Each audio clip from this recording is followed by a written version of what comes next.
Sharks. I'm going to have to do the thing live. That's all right. All right. We are starting. Here we are with Pirates. Before we get going, we just need to review our game safety instructions. Cue the stewardess making hand signals.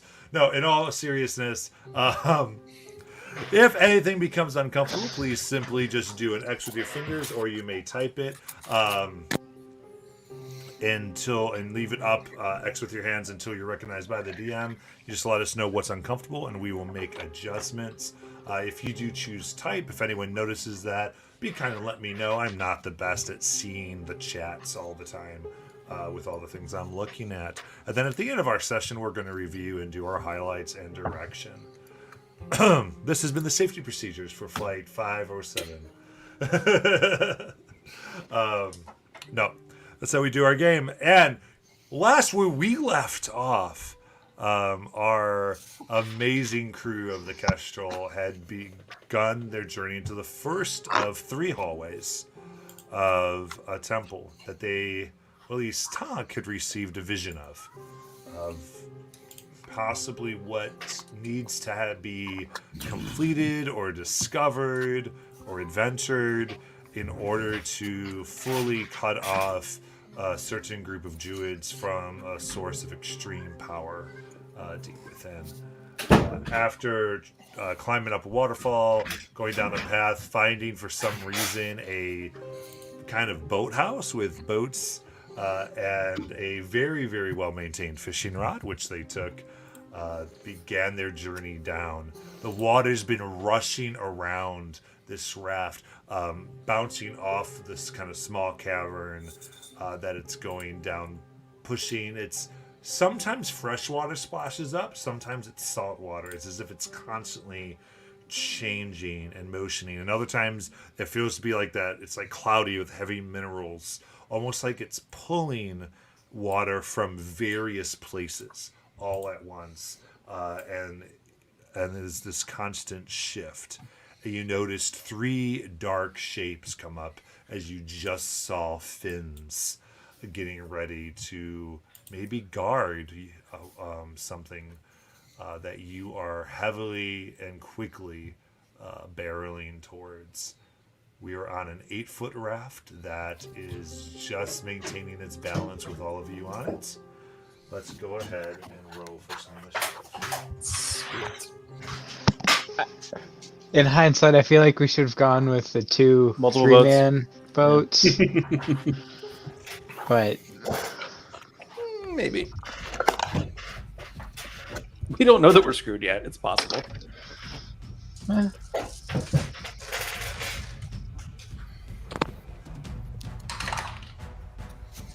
Well, I mean, hey, at least we can walk on water away from them. Alright. And this Damn. combat is going to be Damn. brought to us by Good Theater job. of the Mind because it's a raft and there's sharks around it. Alright. Mal, what'd you get? Soft 18. Alright. 18, Thola. 16. 16, Pyro. 16. 16, Tak. 21. Right. Jajal. 24.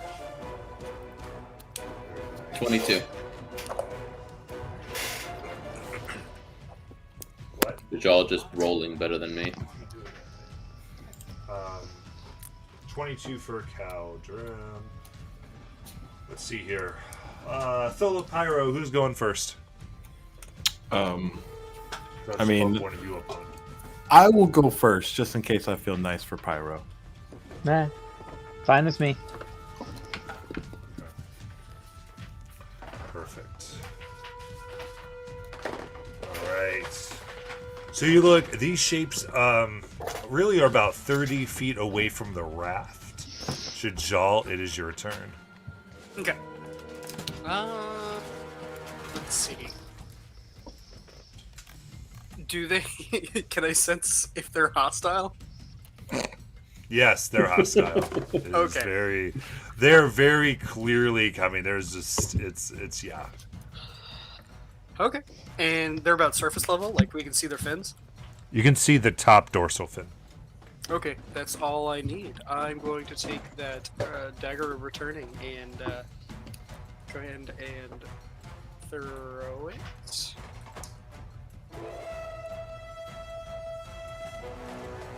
I don't see it in my inventory. Well, that's weird. There it is. Dagger of returning. I don't know why it's not.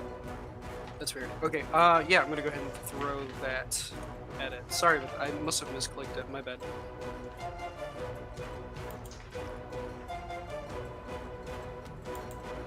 And that's with advantage, right? Because they haven't taken a turn yet? Correct.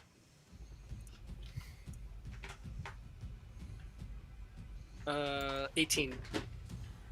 That will hit. So you get your sneak attack because it was with advantage. So base is 9, and so 20 damage total. Nice. Sir, that's the wrong dagger. I can't, it's not. I have it in my inventory, but it's The not. dagger's coming now up. gone. So, ding! It begins. Blood begins filtering into the water, and the dagger's back in your hand. Is that the end of your turn? Yeah, for now, I think that's all I can do. Excellent, Caldron. I will have Noctis fly over to the one that Jajal just threw his dagger at to parry it while it's underwater. Is that allowed? Can I still use the help action while they're underwater? To like poke at the Describe to me what it does. it scratches at the wound that Jajal just made to try Okay, to yeah, get so its it's like back, reaction and then it back. flies Like away. it's like yeah, I love it. Take your help action, sir. Awesome. And then I will shoot at it. Ben, why is this not turning on? Do we just start calling this particular technique the help plus shoot Angry Birds? Okay, so it's 28 to hit.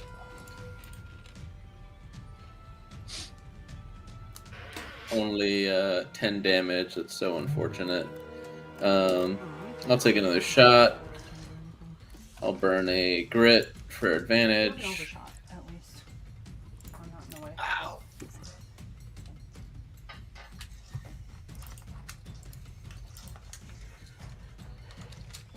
It's 29 to hit. I forgot I need to call my sharpshooter, so that's 26 damage only. Okay, there we go. So 36 for the return. And that's it. All right, what's the total damage for me that you did? 36, because I forgot to sharpshooter like a clown. Gotcha.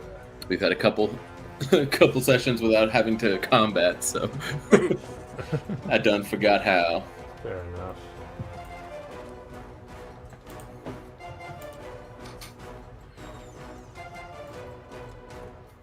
Okay. All right. The art department disagreed with me, so here we go.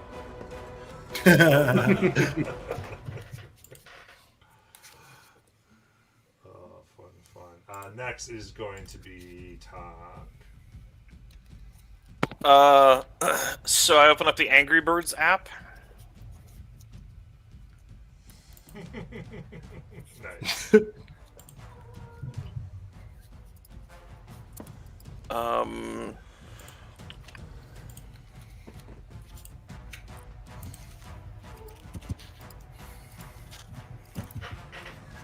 Oh, I'm just supposed to pet you? 24 to hit. Excellent. The same one that they've already been attacking. Yeah, 24 hits. Right, so there's some overhead.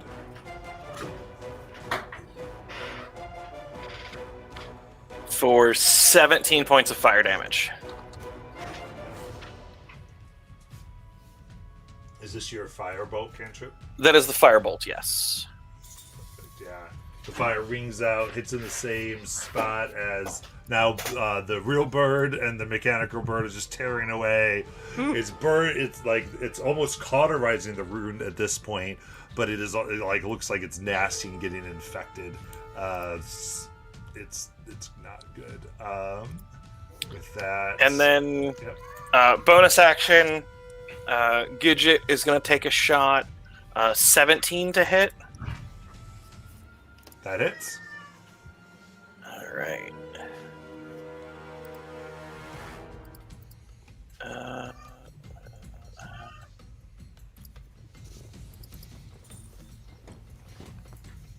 For only 4 damage. 4 force damage. Rolled minimum on that. Nice. All right, 4 force. All right, at this point you see that the waters around are turning super, super dark red. As Thola, it is your turn.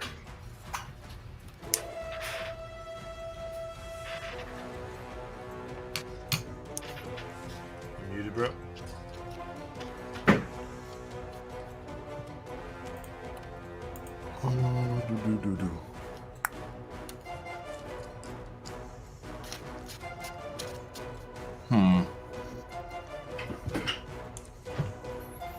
It's my turn right now, Mouse. Yep. All right. Wait, well, I I'm was sorry. It is Mouse' turn. Okay. I advanced Mouse. Yeah, I know I did. Anyway, Mouse, your turn. Okay. So I'm on a boat. Well, you got one bloody shark in the water. I've got a short bow and some arrows. So let's just plunk 2 in. You got it. First is soft 20. All right. Damage is terribly 6. Second shot is going to be, and back to physical dice. It's an 11 to hit. Yeah, this one, the shark dives down low, and it just kind of skips across the water. All right. Mal, you're on a boat, but do you have your flippy floppies? I do, in fact. Okay. I had my mic flipped up, but I was going through the lyrics of that song too. Nice. All right, and with that is Thola. What I'm going to do is I am actually going to bond Caldrum, Okay. Pyro, and Finn. Pyro, Caldrum, Finn. So I keep that in mind. And then once I do that, I am going to that. I'm guessing that the one that they have been tackling has risen again, and we can. It just kind of dipped for a second. It's back No problem. up. Absolutely. I'm going to point at the creature and say, "You shall meet death."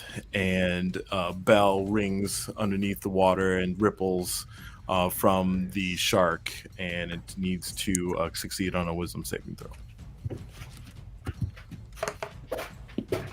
All right, it's just a 10. Roll that damage. D12s. Gimme. That's not 12.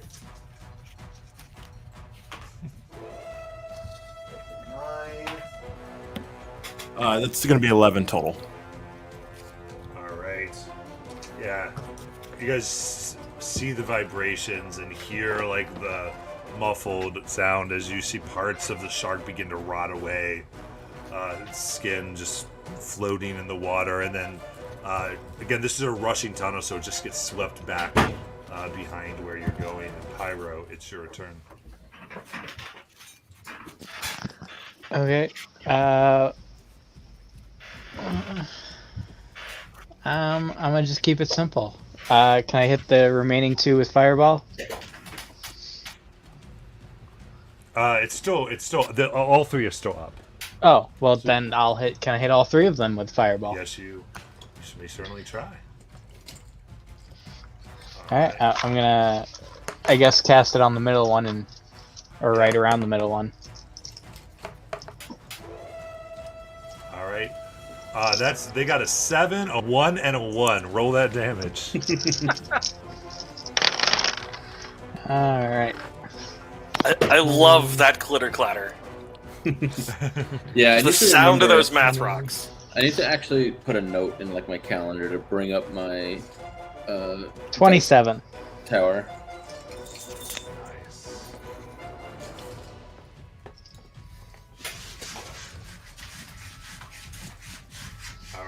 explosion of fire rockets through the sharks. This one, like, you see the one that has the birds around it. Oh, I need those familiars to make deck saves. Actually, it doesn't even matter. Those familiars are gone. Fly by, I'm they fly sorry. back to us. Or at least mine, I always have Noctis fly in and then Right, fly back out. you've got flyby. Does the other one do? Does Jet Yeah. have flyby? If flyby is flyby a particular trait? It's an It's owl for trait. owls. Oh, then no, would not have flyby. Well, flyby just means that it can get away from Without the opportunity shark. attacks. Yeah. So your choices are lose it to my fireball or retroactively let it get the shark get a opportunity attack on your bird. On Jet. This is true. Yeah, I suppose I hadn't normally thought about that. You didn't pick the same animal. I didn't.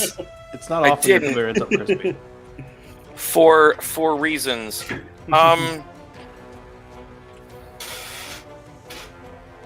Yeah, I probably would have had it try to fly back, so it would have gotten an add up on it.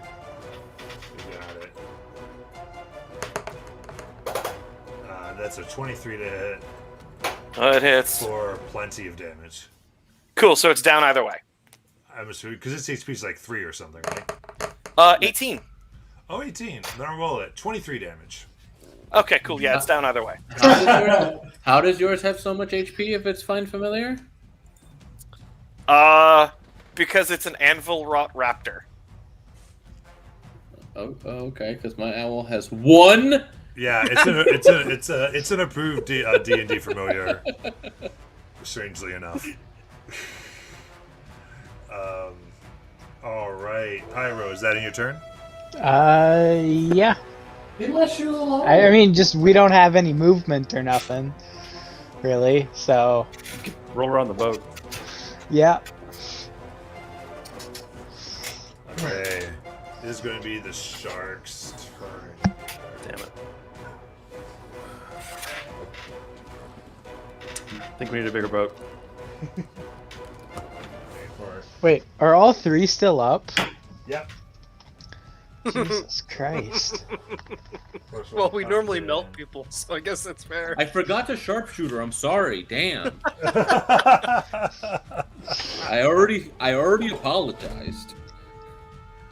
Seeing as you're doing the equivalent of a 3rd level spell every single round of combat, even without Sir, that. I don't know what you're talking Okay, about. I only so- get 4d12 if I hit. All right, the first shark. Plus 12. Okay. The first Sorry. shark rams the boat, the raft, making it like start to tilt. I need everyone to make dexterity saving throws or be knocked into the water. Add those D4 to Pyro. This is DC 14, Cal, everybody. Finn. And plus a d4. It's not gonna matter. Yep. That's a deck save, right? 28. Yes. So, what exactly is my inspiration again? What do I add to use for that from last time? Is it that's DM that's a inspiration? reroll. Yeah, DM's advantage. Okay, then I'm gonna go ahead and use that because a 5 on the dice isn't gonna help me. There we go. Non-natural 20. Nice. Excellent. Anybody get lower than 14? I got just at 14, thankfully. You're good. Thank that robe. All right. Perfect. All right, that's going to be its turn. Next shark's going to come up and do this same thing. I need another set of dex saving throws. Yep. Yeah. Yeah, gonna Fuck. be a fish out. Yeah. fuck. I shouldn't have rolled. I forgot that you can choose when to roll the thing. Yeah. That's an 11, so I'm swimming. So you can, you can only roll it once. It doesn't have to be the first one. It's just once per turn. I done goofed. I forgot about that. I haven't played with. This is the only peace cleric I play with. Well, it's once per turn, so Yeah, I so believe No, yeah, It's a but second I turn. I it's a didn't second turn. Oh, It's like it's the other. Yeah, it's so it's okay. Yeah, it's because someone this isn't else's the same turn. shark doing it. These are Oh, 3 got it, turns got of it, sharks. okay. Right. Oh, then I pass. I get a 15. Okay. Thank you, peace.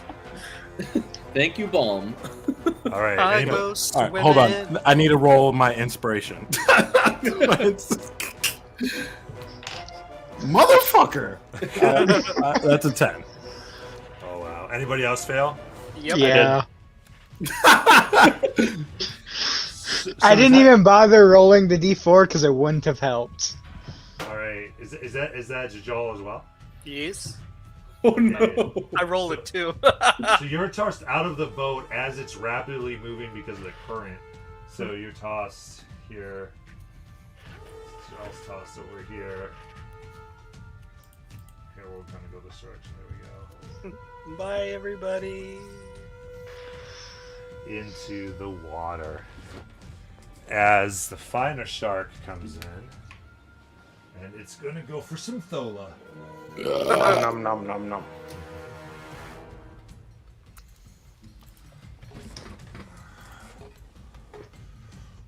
Alright, so let me roll for that. Yeah, they rolled low, but that doesn't mean they get to go together. They hit us back to back. Alright. You have all your do you have all your HP, Thola? Do I have my HP on? All of your HP. Yeah. That's what I thought. Excellent. Then that's a 15 to hit. That's a miss, and I'm gonna make that shark pay by riposte and stabbing my rapier into it. Nice. Son of a gun. What the fuck? I don't hit it. Let's just say that. You're going in dice jail over there. All right. Oh, excellent. And now we enter round 2.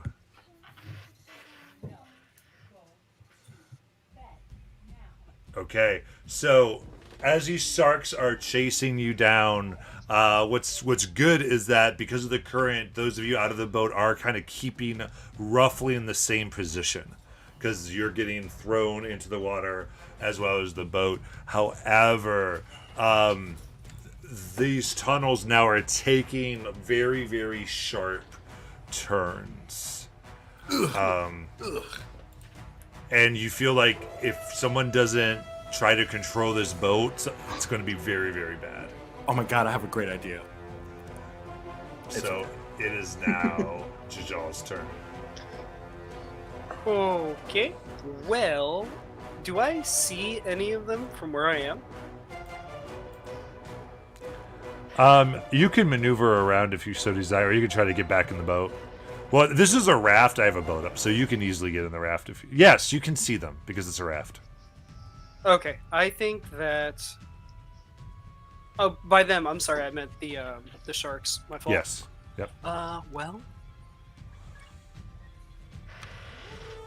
is it a full action? Well, I guess yeah. I think my first instinct is going to try to get inside of safety, so I'm going to try to see if I can swivel over and pull myself up. Yeah, so you have to go against the curve here. Okay. I think I wrote that. Did I say you were on the ocean, or did I say you have to be on a boat? Let me check For the sea wording legs. because I have it. What did I give you? That is pretty. That is pretty, Out at sea. Yeah, Out out at at sea. sea was the It's not gonna work. verbiage. All right, then I need an athletics check. Alrighty.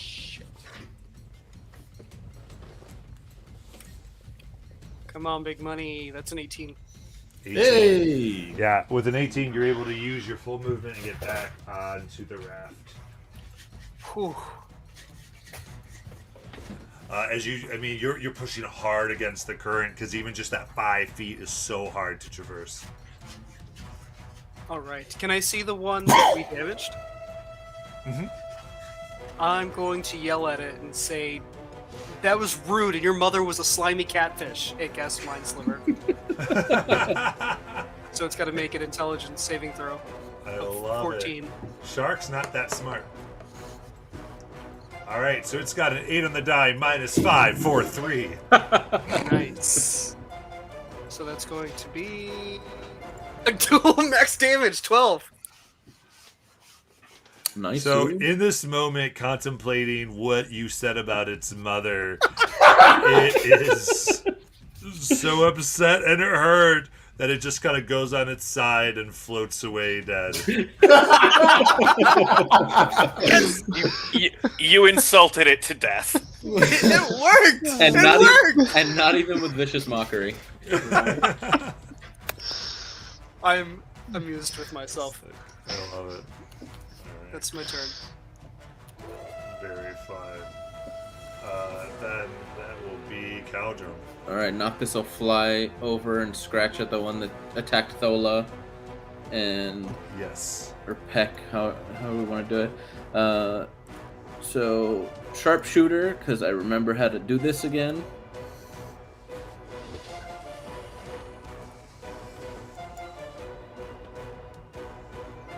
Uh, 19. That will hit.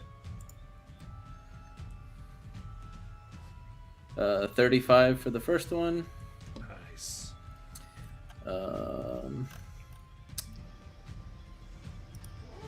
Sharpshooter again. No advantage this time. Natural 20. Nice. So I get a grit back. That's gonna be 44 damage. And that's my turn. I guess, yeah, that's my turn. Because I can't really do anything with bonus shot. Can I steer? Can I try to steer the boat with a bonus or no? No, it's gonna Okay. take a full action. Yeah, that's my turn then. Okay, so this thing, there's a hole in it, and maybe it's just the adrenaline keeping it alive, but it is bad. Blood is everywhere, and you begin to notice that it seems like the blood is traveling with you and not dispersing like it normally would. Oh god, Tonk, it is your we've got turn. vampire sharks now. Barks, Shampires. Did you just with 2 attacks do 80 damage? Maybe. Almost, yes. Maybe 79. not. 70. He did more on his just non-critical hit than I did with Can't my compete. fireball. You did it to 3 creatures. Get your math right. I can only do this to one thing a turn, whereas you get to blow up multiple things. All right. And this only works thanks to Tonk. I am going to use Scorching Ray on the one that looks pretty jacked up by Caldrum. Yep, you got it. So it's Any issue you take with my 3 damage, blame Tonk. attacks. Yep.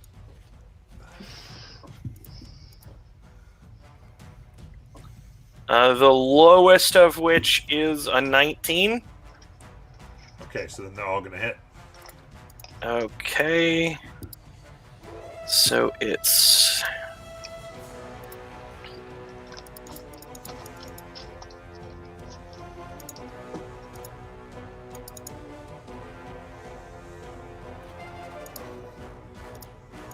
And then that... for 29 points of damage. How do you want to do this, Tonk?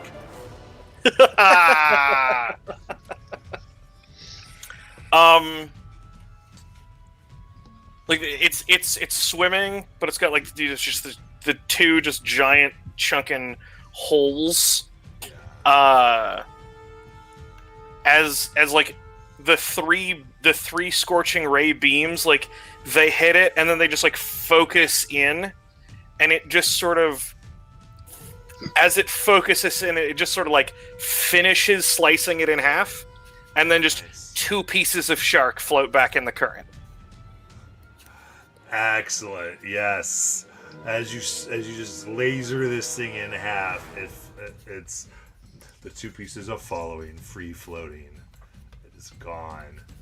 Now it is your turn. Sweet. So, No, Gidget still gets. Oh, Gidgets, I forgot. So sorry.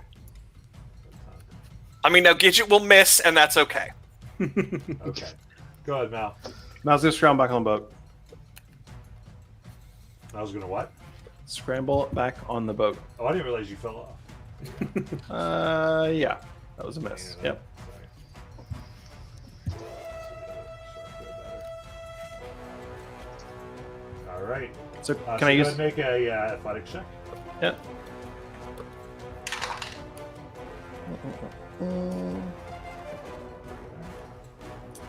That's a 10. All right. So you used your movement and you are still out of the boat. Okay. Only other option I can for action, I'm just going to take the third sword behind me, lift it up into the air, and let it just float above me and head towards the other shark. Okay. And I assume I can't use it this turn to hit. Correct. You're going to need your action to get to the shark here.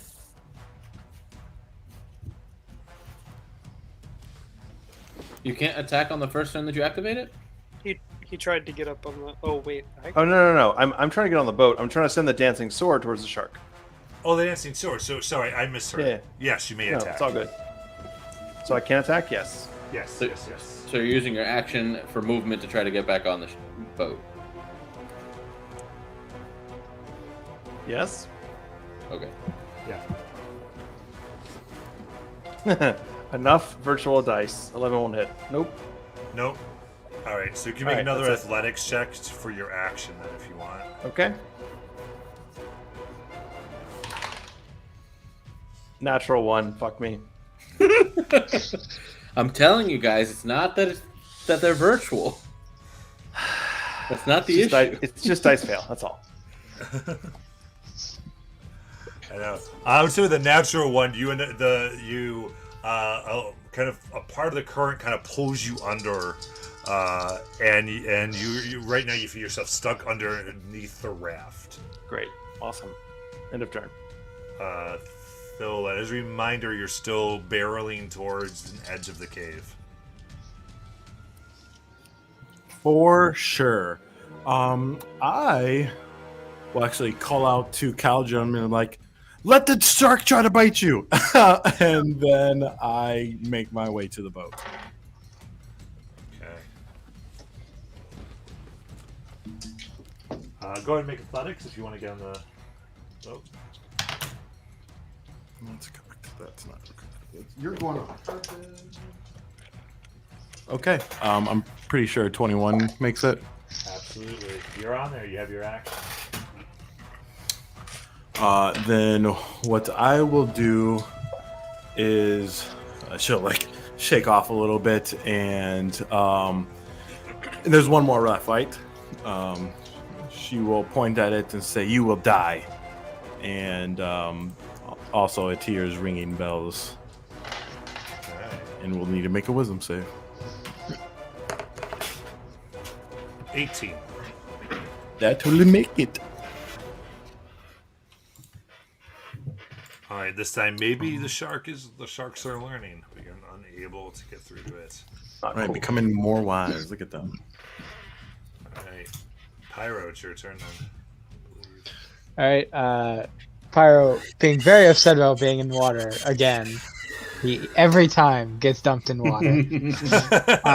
He's gonna swim over and try to climb onto the boat. Okay, do your athletics check. Don't fuck me. You get to add a D4. Well, I don't think I'll need it. I got a 15 on the dice plus nothing, so 15. 15 will Is that do. good enough? Yeah. Okay. The movement you get on. And I'm gonna cast Lightning Blade or Ice Knife transmuted to do lightning damage instead of cold damage at Okay, the shark. Kakashi. You got it. I is all I could think of. 15 to hit. That hits. Okay. So it takes a D10 and then has to make a dex save as well. 10 damage, 10 piercing, and then 11 on the save. so that fails. So it then takes 2 more lightning, 9. Okay. Yeah. So you conjure this knife of energy, and it rockets through the air, electrifying the shark, There's like black smoke pouring out of its eyes as it looks like they're beginning to just ooze out. It is still alive, though. Is that the end of your turn? Unless I can use a bonus action to maybe help Mal get on, but I don't think I can. And that's not so much bonus. Yeah. So yeah, that's it.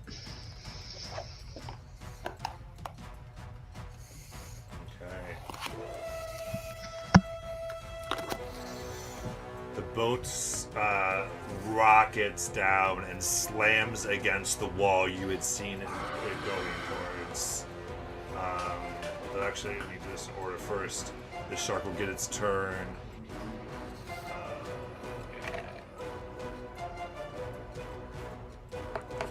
So it's going to go ahead and move to the only person in the water now. Whee! And that would be a 10 because it rolled a natural 1. And you haven't been. You have your full HP as well, right, Mal? No, I'm a little bit down based on a certain rope burn that occurred earlier in the day. In that case, it's a 26 to hit. What? 26 will hit. Blood frenzy. But they're burned. They're not bleeding. They're just chafed badly. Like I had a 26 really from bad natural date. 1? It gets advantage for anyone who doesn't have all its hit points. Yep. Holy And cow. that is going to What kind of be benefit was that? 31 piercing damage. 31 piercing. Ugh, that's a lot of shark in there. Yeah. As it bites in, the blood goes through. Now the boat slams against the wall, flipping entirely over. God damn it. I tried.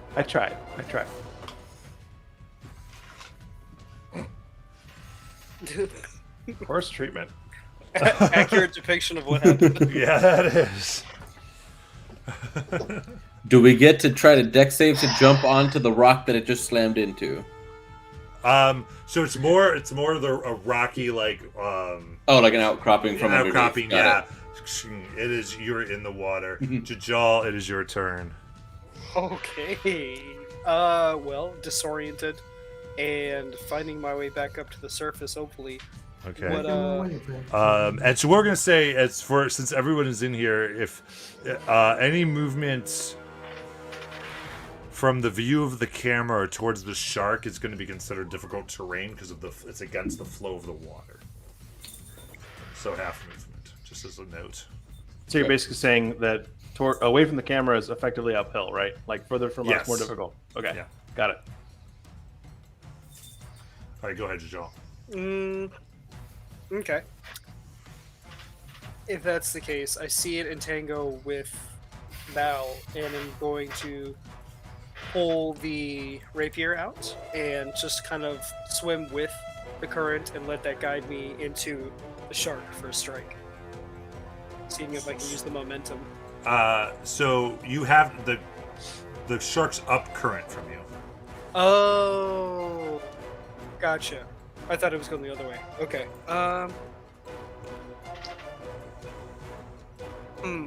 Never mind then. That is not. Okay. The raft is upside down then? Mm-hmm. Jeez, I don't know what to do then. Well, if What's your movement, Jajal? it is 30. That's 15 feet. You can make it. Oh, I can. Okay, perfect. Then yeah, let me see if I can follow through with that strike. That's just all your movement. It's going to be 24. That'll hit. That's 5 base, and he's in melee with Mal. So that's 21 damage. Excellent. Yeah, you stab through its side with a what looks like a pinprick of blood, but you know that it was deep as it's coloring the waters around you. Anything else? That's it, I think. All right, Caldrum. Okay. Knock this Harry. And then take my first shot. All right.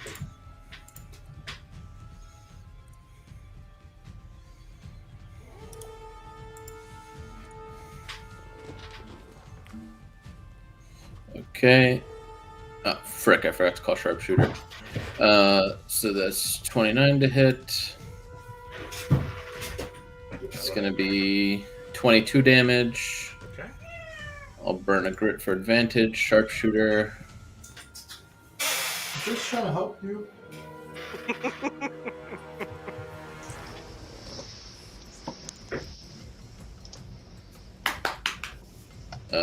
Yeah, that'll hit with a 29.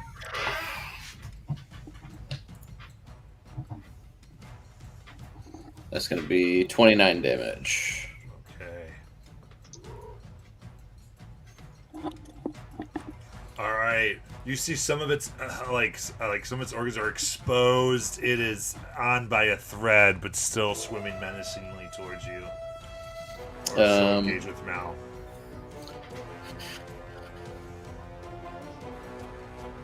Can I like back up a little bit? Yes. So yeah, I would go more towards Tonk. You can get down here. That's it.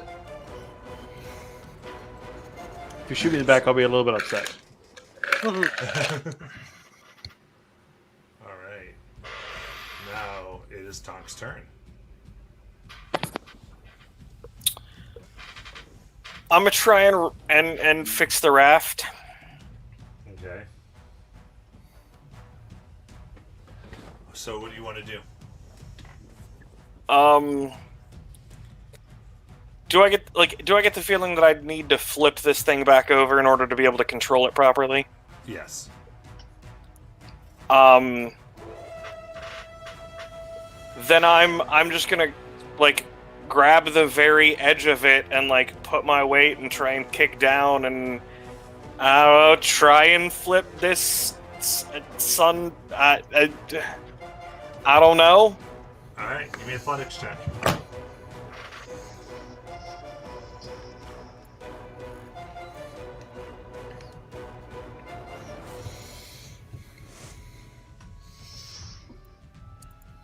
Uh,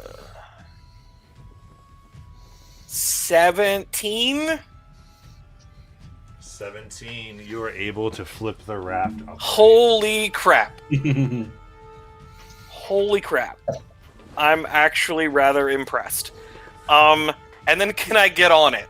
I'll say with a 17, you're able to do both at once. Why are you surprised? You're our second strongest character. Good job, Tonk.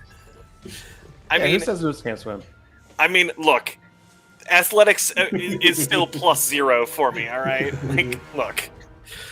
All right. Cool. All right. That was action. Anything else? I mean, I guess Gidget can take a shot at the shark. I don't know. All right. Go for it.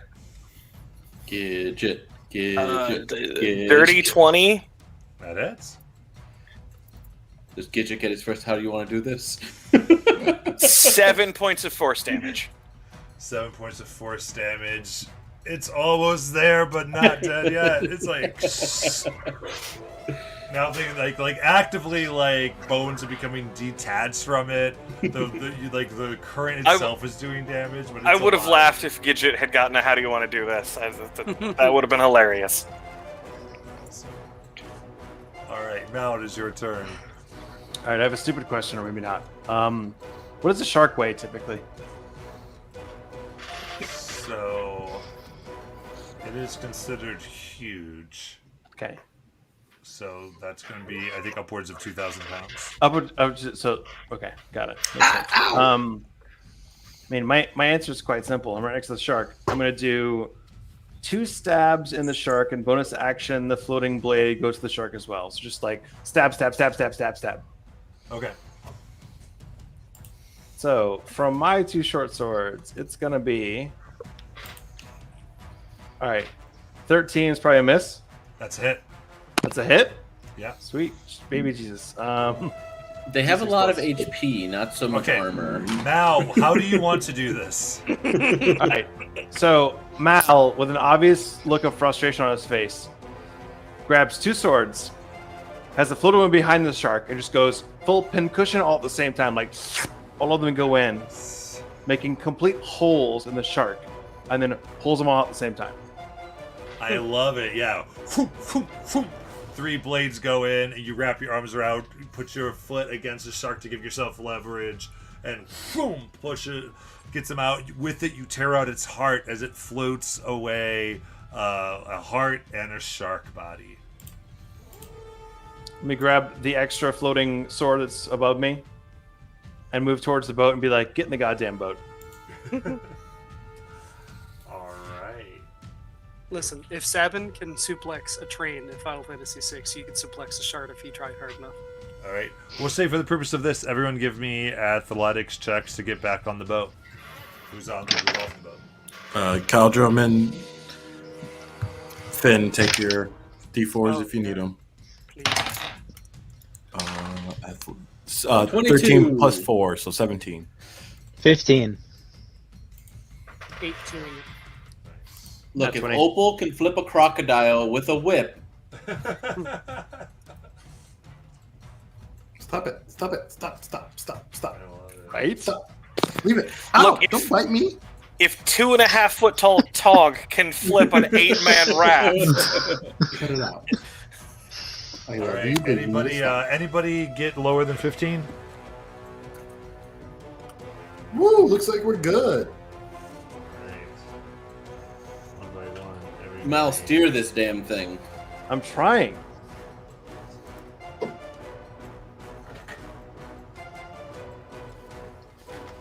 Okay. So Mao, you grab Stone, you see another wall coming right towards you, or you going Jesus right towards into the X. wall. You grab it, boom! All of you on the boat, you're able to steer successfully away from it as this, as you begin moving like a super fast down here.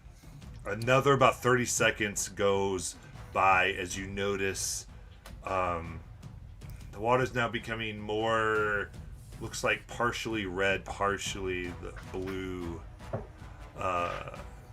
light reflecting very strangely here as it, the passageway kind of comes down almost like a water slide, and the raft hops on and lands in like a larger, like kind of man-made lake.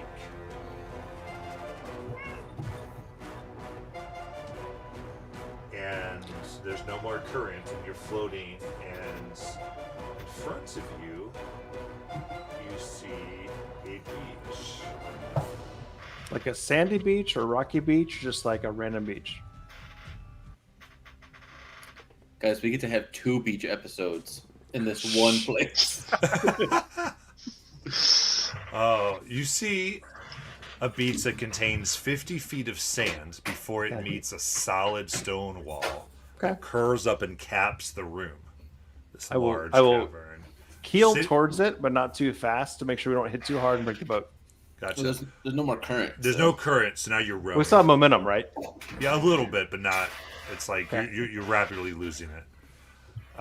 Sitting on this Been sure for beach is years. a massive spiral shell. It's at least 30 feet across.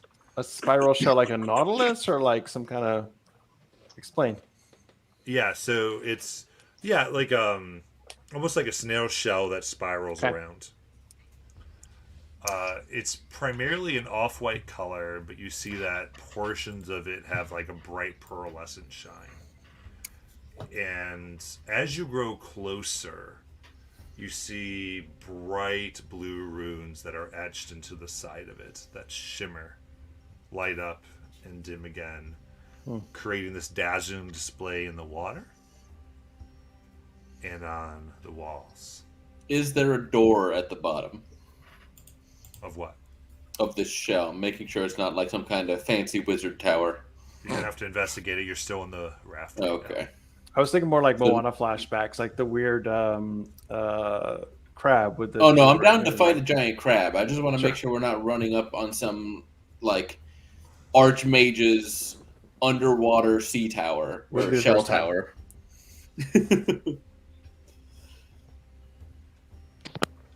look, but I mean, there is a point.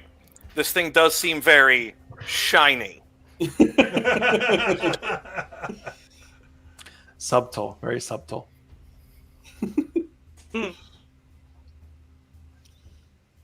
like, So Mal, are you taking us closer? I mean, what Or I mean, here, but I forget I can do this. Noctis, head that away, so I can investigate from afar. all right. So we survived the sharks. That was good. We went through the pipe of terrors. That was useful, I guess. We survived the waterfall. Yeah, that was, Slide. and the Piton experiment, which is fascinating by itself. But next thing's next. Do we try to make beach and see what's here? By the way, DM question on a character: is there like something beyond this, or is this like this? Like, is there like a way that the water goes after this point? this is one large cave, and it all leads to this beach. So there's no like outlet for the water to go from here. Correct, but yet it seems not to be rising as you've seen before. Okay. So Tonk, remember how we went down and down and down and down to get here? I want you to be thinking about how we go up and up and up to get out of here, because this is not a comfortable place. That's a misconception, Mal. We went down, but then we climbed upward. Right. I mean, but then we went down Boats again. don't go up. But it wasn't that far down. It wasn't as far down. Okay. But Noctis. I sent Noctis and looked through his eyes to investigate. All right, so you see the shell. You look at the beach. The beach seems a mixture of like black and red sand now that you get this different angle on it. And the shell has these runes.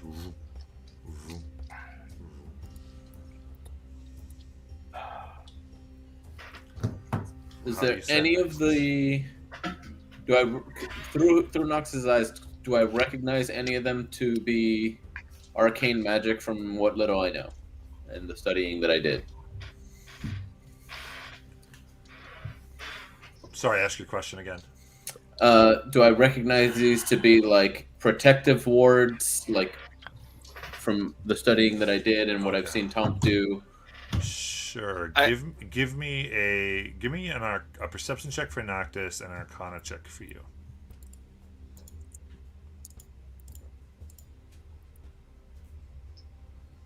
Okay, so that's 14 for Noctis. Okay. And then See, 7 for my Arcana. my suspicion would be that these runes are like the runes on the doors and would turn into words if we were properly looking at them. But I'm not sure. Okay, so Arcana of 7. Yeah. What you do see is as Noctis flies around the shell, there is an opening where you'd expect there to be in the spiral shell. I say that to the group. And as Noctis kind of looks in, there's like what looks like a shimmering barrier around the entrance to the shell. The shell is massive. It's probably about 15, 20 feet high and true. The opening? Okay. Ooh, yeah. So the whole shell's got to be like hundreds of feet wide, right? The whole shell is about 40 feet, 50 feet wide. Okay, cool. All The right. sand well, is black and red. I've never seen beach sand look like that, in case that's something to worry about. let's land this boat. Can do. I will park this pig. I think there's only one destination at the end of this road. The It's shell. not. It's not a rainbow, is it? It's not a rainbow. Will there be Skittles? Probably not. What's this? Nor a pot of gold. Well, all we need is a pot of gold, and then we just stick you at the end of it, and that take care of it, right? All right. So after a little bit of time, not long, just a minute, you're able to beach the boat on the beach. And I would like to roll Arcana on the shell and the runes and whatever. You know, I mean, I'm not saying that there aren't, other people that could do that. I'm just saying, I would. That's all I'm gonna say, Mr. Special Goggles. I No, mean, you're good, yes. good. That we're within our 2 checks roll. You're fine. Go ahead and make your Arcana check.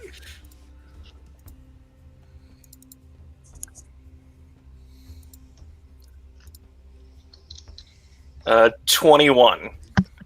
A 21. You recognize these as protective glyphs. That with the 21, you're not able to tell what the trigger is, but they are triggered by something, an event of some type.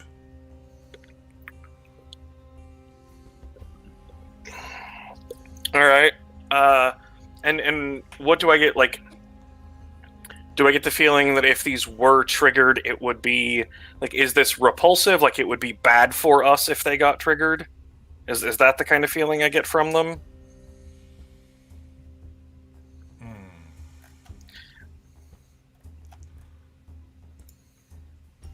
Like are these magical? You know.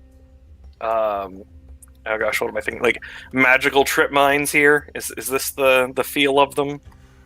What I'll give you is that this is like it's like a contingency spell. You don't know what is contained in these. All right.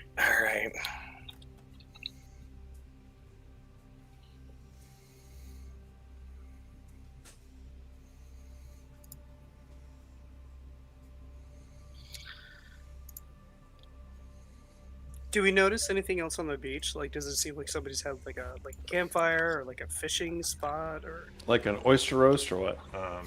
Also, Tonk, as you're make an investigation check. Those of you who want to check that out, while your characters are checking that, Tonk, as you do see the same shimmering barrier, as you approach it with your eyes, there is words that appear, some type of language.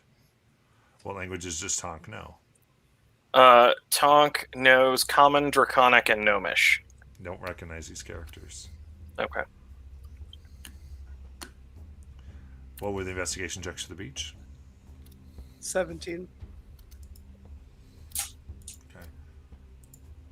You look around. What you do see is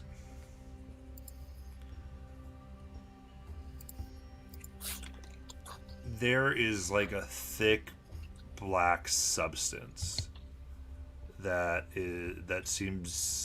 more towards like where the water line comes in, and that you're assuming is what's maybe colored the sand this way.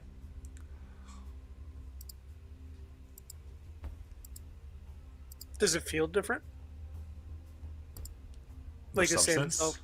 Well, the sand itself, does it like feel different from what normal sand would feel like? Not really. No. Hmm. I think that with that high of a roll, it's a little bit. It has a similar smell as the wounds of Revik.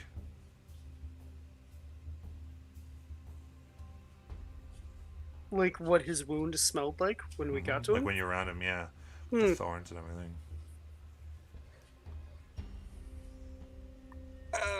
So, guys, I don't know if this means anything, but my sniffer's picking up kind of the same scent I smelled coming off of your uncle's like magically infected thorns. I feel like that should be some type of, I don't know, gives me alarm. I don't know. What do you guys think? Wonderful. Wonderful. Gangrene or like what? How would you describe? I imagine this is not an easy smell to describe, but like with your super sniffer, what would you call that? It just kind of felt like my nose was being pulled down and somebody was putting boogers into my nose. I didn't like it. Got it. Okay. Waste magic. Yeah. The druids. All right. What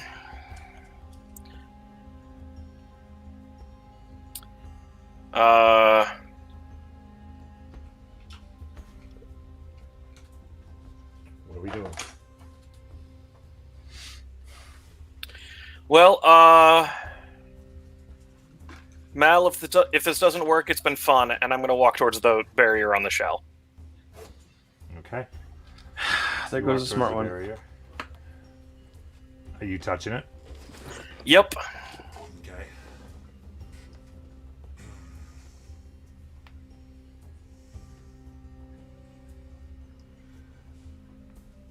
You touch the barrier,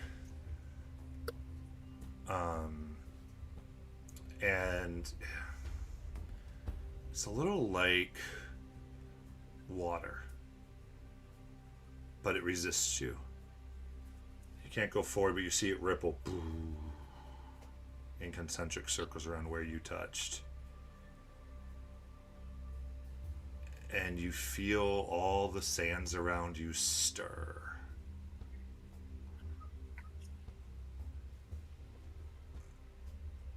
Wait, I don't know what that was, but that was curious. What? The sands are constantly moving now. And I need you all to roll initiative. Great. Is there a sand elemental? Is that possible? Damn it. I was waiting for a better time to hop in this, but Pyro probably would have immediately dove off and was laying down at the start of this.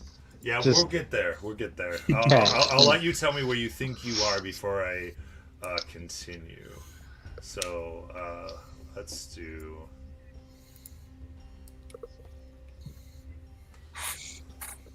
Let me get this put up here.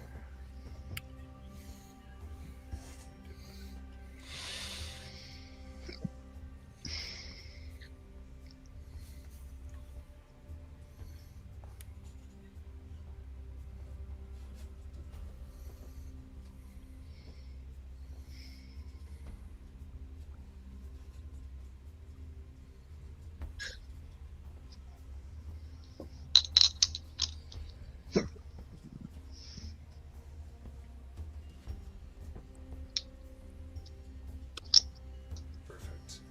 All right.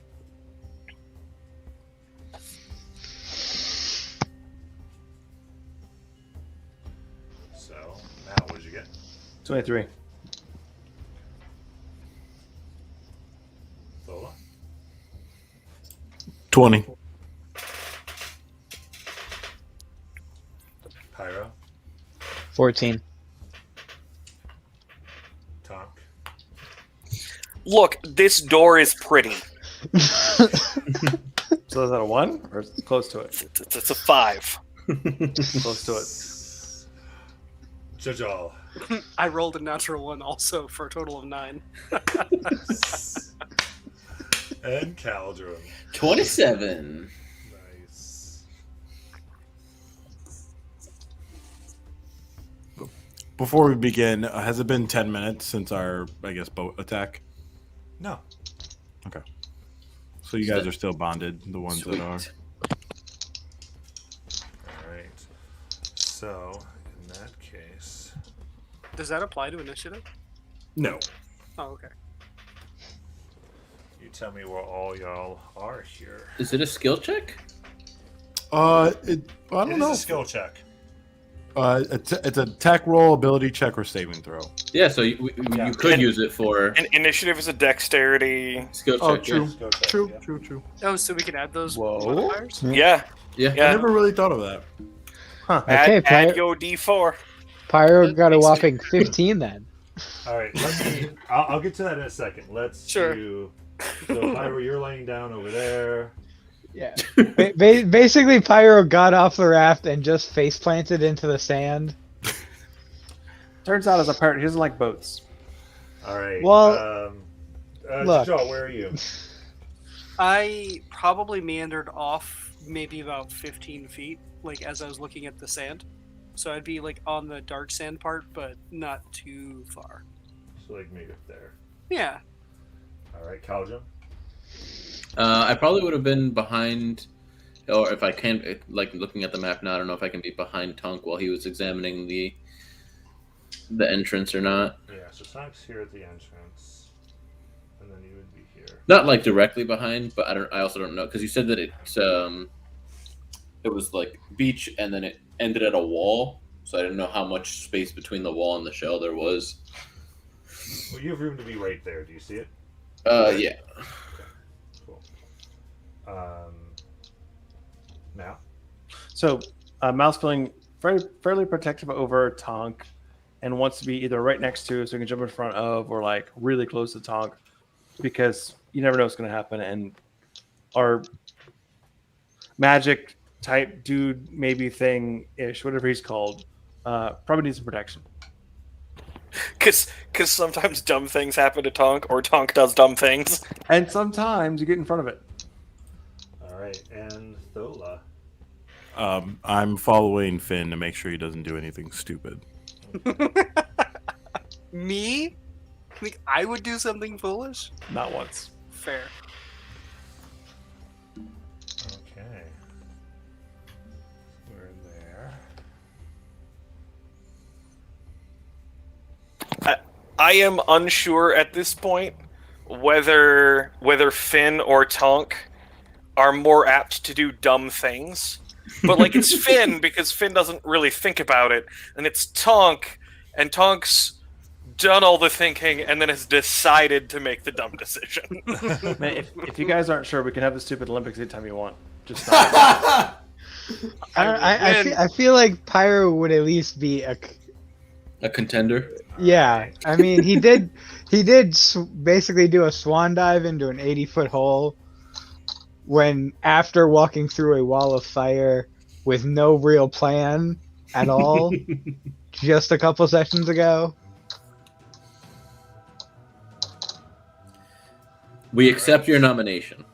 So, Caldrum, the sands are shifting. You see almost like things are trying to rise up out of them. What do you want to do? I'm assuming there's no place for me to gain the high ground. You can get on the shelf if you want. Sure. I'll start climbing up the shell. If that's the case. You can get right on the shelf. Yeah. And then I guess I'll hold my action to shoot at whatever I see coming to attack us. You got it. Now it's your turn. So there's nothing going on as far as we can tell. So there's no like negative activity. There's no like weirdness going on. Just like we have this inherent sense that something bad's about to happen, right? Yeah, just mostly you're getting the sense that things are digging their way up from the sand. Digging their way up. So is there a locality of where? So is it underneath the shell or is it next to the shell? Like, is there a concept? Most of, where of the it thing is seems digging to up be will- concentrated on your side of the shell. Okay. And we have the entrance to the shell in front of us, and Tonk is right next to me. Would it be possible to push Tonk? Well, so you got this liquid thing in front of him that he touched. It rippled, and now everything around it ripples. So pushing him into it probably won't be helpful. Going back to back probably won't be helpful. Mal's going to turn around with his back almost to Tonk and face, with swords out, face whatever's happening and wait an action on something showing up. Going back to back, you said, or next to you. Basically covering his ass in the most literal sense possible, and being ready for whatever's going to attack. Just like, yep, perfect. Just as close to back to Tonk as possible, and waiting for the thing to attack that's going to attack.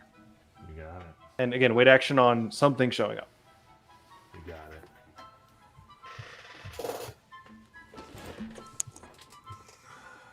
Thola. Thola is going to peek behind, look at everyone, look at her, and she sees the rumbling, and she is going to cast. Where is it? Where is this? Where is this thing? I heard that spell, the blah blah blah blah spell. Yeah, that's that good That's the spell. one. Yeah. Hold on. There's one I'm looking for. Maybe I didn't prepare. She's just going to cast Spirit Guardians and making sure that her, Okay, yeah. Cohorts So you are got the unaffected. 15-foot group. Zoom. of ravens around. Nice.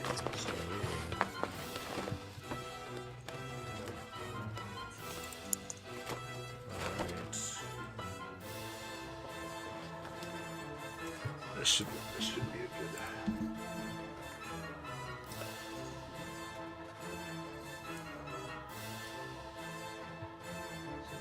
Essentially represent that. Got it. All right. Anything else? For me, no. I'll just tell Finn to not go too far. Got it.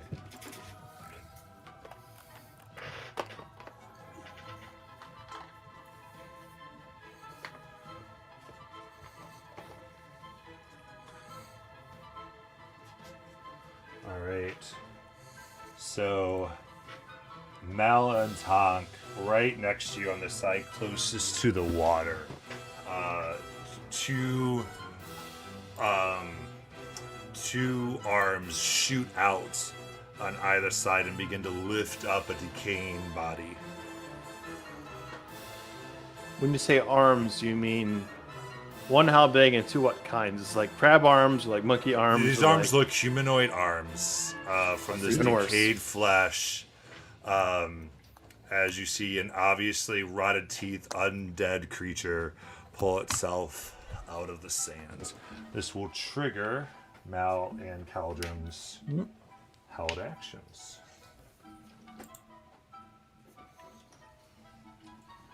Is it kind of like almost without intelligence stares it over you, then stares at Tonk? So Tonk being the toucher of the water is apparently the target, or not? I'm not quite sure. Tonk seems to be the target. Okay, enough said. It's only one attack, right? Yes. Yeah, regular. 25. There you go. There's your ravens. 25 to hit.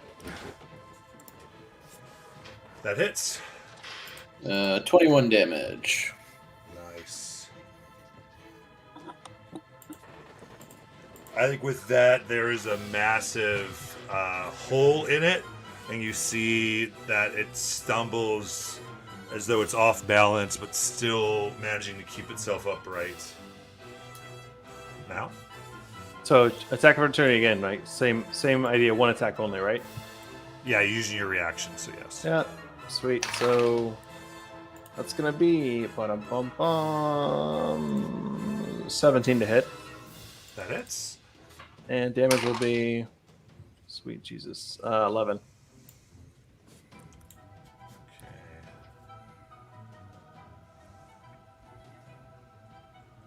11 damage. Okay. You strike hard at this thing, and as you strike out, you see that you cut off the majority of its neck, and actually cut off its head, and out of the corner of it, as it's flying towards the shell, the arms reach out, grab the head, take it, and right it back on its shoulders. Oh, that's not supposed to happen. All right. It is now its turn. And it will strike out that Tonk. Woo-hoo-hoo. It's a 22 to hit. Well, you would think that a 22 would normally hit. I'm gonna go ahead and pop shield, Okay, shoot. and it doesn't. Yeah, so it's straight Mal. You think for a second that it's gonna put its fist right through Tonk's eye as it kind of goes in, but it can't penetrate Tonk's skin. As you see this arcane shimmer around him. Fucking magic. Pyro, it's your turn. Well, Pyro lifts his face up from the sand and is very confused with what's happening. Is gonna scramble up to his feet, and I guess he's gonna try to, if he has to use his dash action to do so, he's gonna just try to climb up on top of the shell with Caldrum, I guess. Okay. Got it. So you're going on top of the shell? Yep.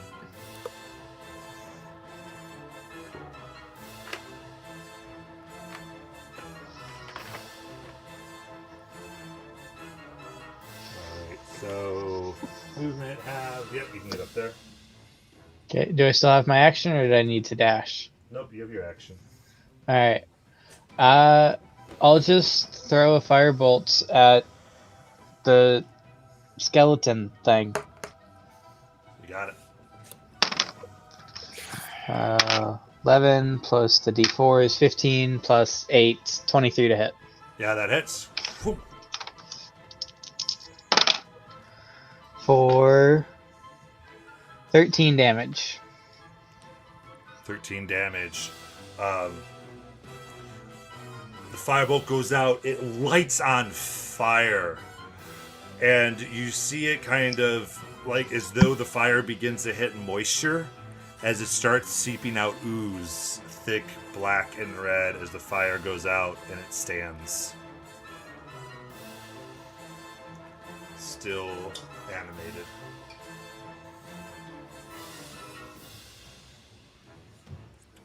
Anything else? Okay, that's all I got.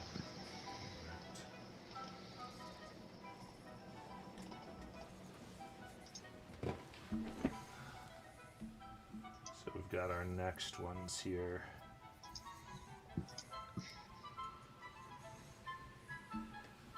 So 2 more rise up here. So on the other side of you, Tonk, one grasps a shell and pulls itself up. And directly next to you, Mal, this one female pulls herself up.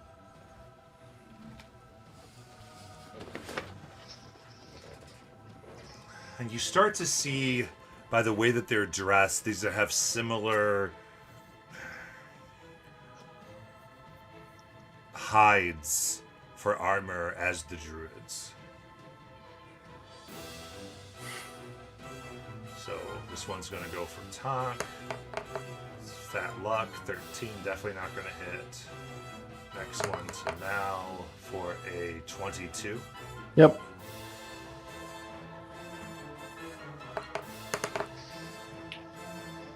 That is a 4 for damage.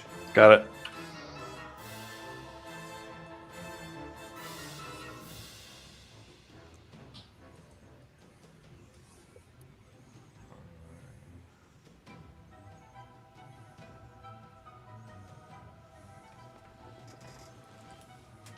All right.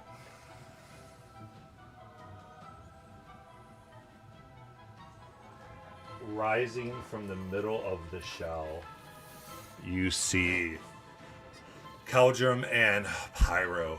You see this first as this transparent image of a woman begins rising from the center of the shell. Green, blue, and black energy float around as you can see the wall behind her, as she stares at all of you, scanning the room with hatred in her eyes, and flies upwards and screams. I need everyone to make a wisdom saving throw. Sorry, a constitution saving throw. Oh, Okay. Oh, that's much better. Add d4s, you non. I rolled it first. Can I keep what I rolled, or do I have to re-roll? You can roll what. Well, here's the thing. Everyone has to keep what they rolled first. Okay. Con, right? Oh, Yes. really? 22. So I rolled a 9. So I got a 19 on the die. Con would be Plus 24 total. 11. So 13 total. Okay. The lowest was 13. I think so because I got an 18. Oh, I forgot to roll my thing. So 28 for me. Perfect.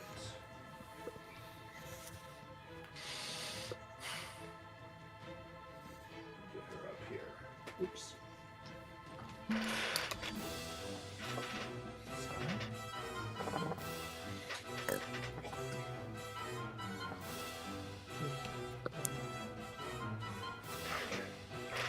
So you hear this sound go through your bones and your soul, attempting to leech the life out of you, but all of you are able to resist it. Don't touch my soul. It's mine. I need that. Right. I think you mean that's the Raven Queens. Right. So you're able to resist the life being drained out of you, but the scream itself does get into your brains and your minds, dealing 13 psychic damage to everyone. And Mal's down. Ooh. Jesus.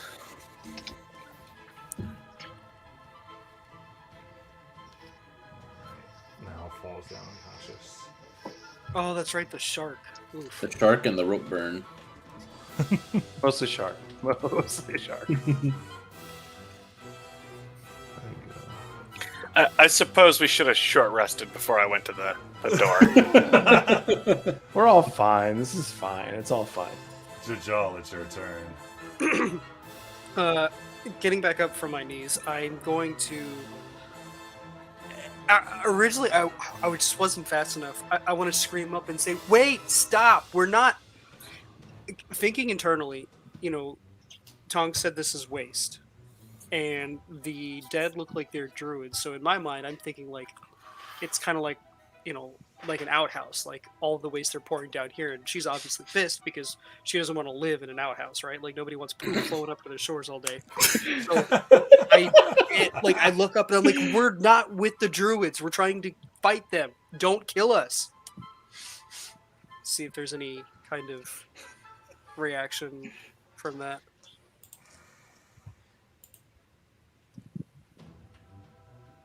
You let your screams go out, and they seem to go unheard. Balls. Okay.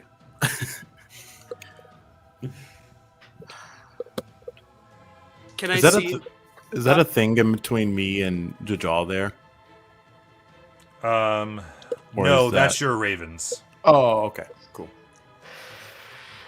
Can I see one of the ones attacking the group on the other side? Yeah, you can see their heads. Okay. I'm going to take out the dagger of returning and just kind of lop it over and see if I can get a headshot with one of them. Okay, there's one that seems the most damaged, and then there's two others. I'll take the one that's the most damage. You got it. Go ahead and throw it. That's going to be an 18. That hits.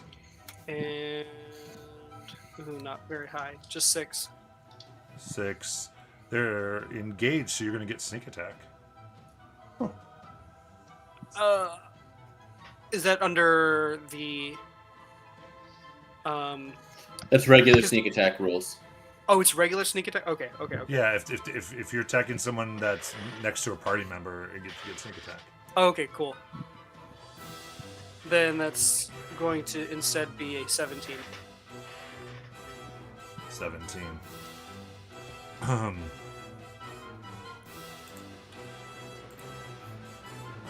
You throw your dagger. It sticks in deep in the shoulder, and the momentum from it causes the whole body to turn sideways and begin to crack. As another arm kind of like wraps itself around, one of its arms wraps itself around the legs, grabs itself by the rib cage, rights itself again. And your dagger returns as it still moves. That was unnerving. Cool. All right, I think that's going to be it for my turn right now.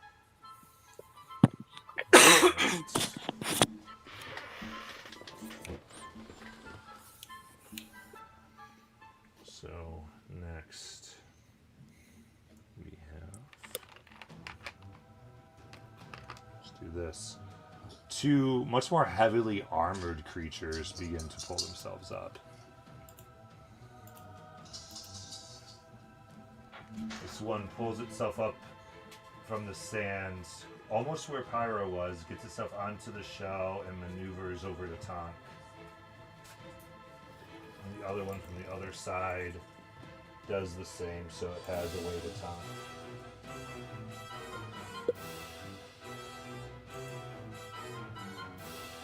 You see here, this is metal armor. And as you look, you see very rusted scribes of like symbols that you don't recognize. But they seem to have importance. And let's see here.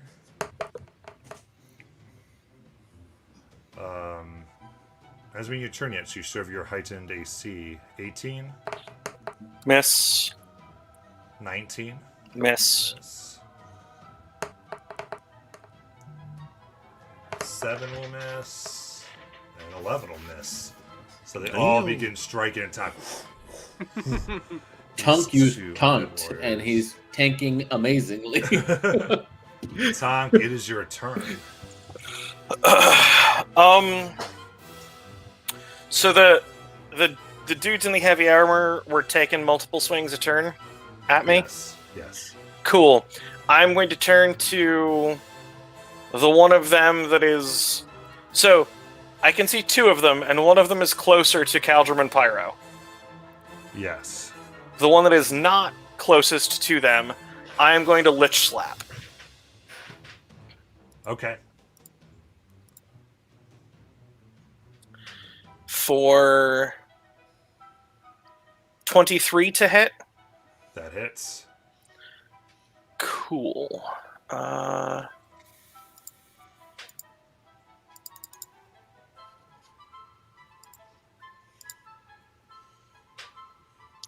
For 17 points of damage. Nice. That's necrotic. Yes. Okay, so you see the rot begins to eat away at whatever enchantment's keeping it up. The runes on the shell grow brightly. So, to be clear, it cannot be healed until the end of my next turn. Okay. And because it's undead, it has disadvantage attacking me. Okay. You got it. Anything else? Gidget is going to take a shot at the same... Gidget's going to take a shot at the one that appears to be mostly falling apart. Okay.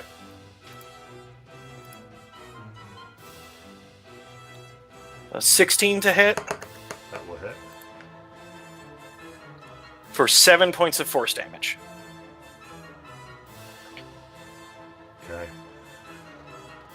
The beam goes out and is rocketing this thing, and there's a point to where it just stands and takes it and stares, not feeling pain.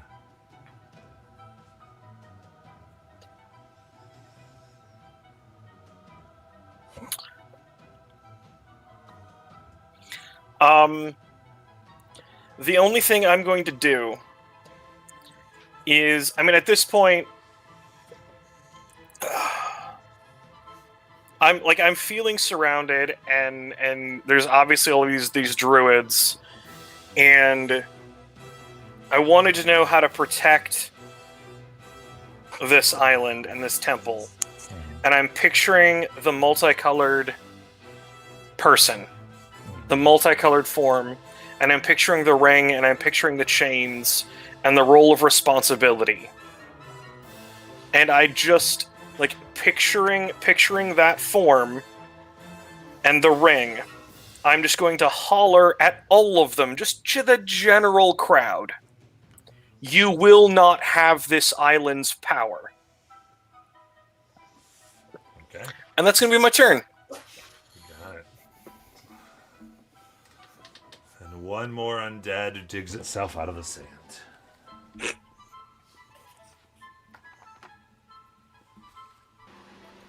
Sorry, Mal. I've got a little too many people on me to be healing you at the moment. I'm sorry. Alright, and this one's getting on the shell. You can't get a good view on Tonk, but it just It's a is kind mosh of pit waiting. now. Like, I'm a little surrounded. I'm sorry, Mal. Caldrum, it is your turn. I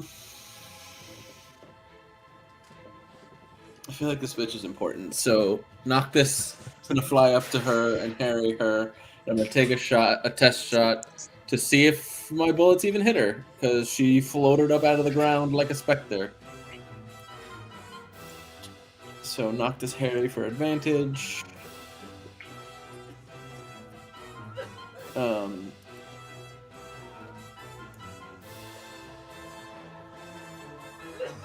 that's gonna be a 29 to hit. You or something. That hits. Just okay.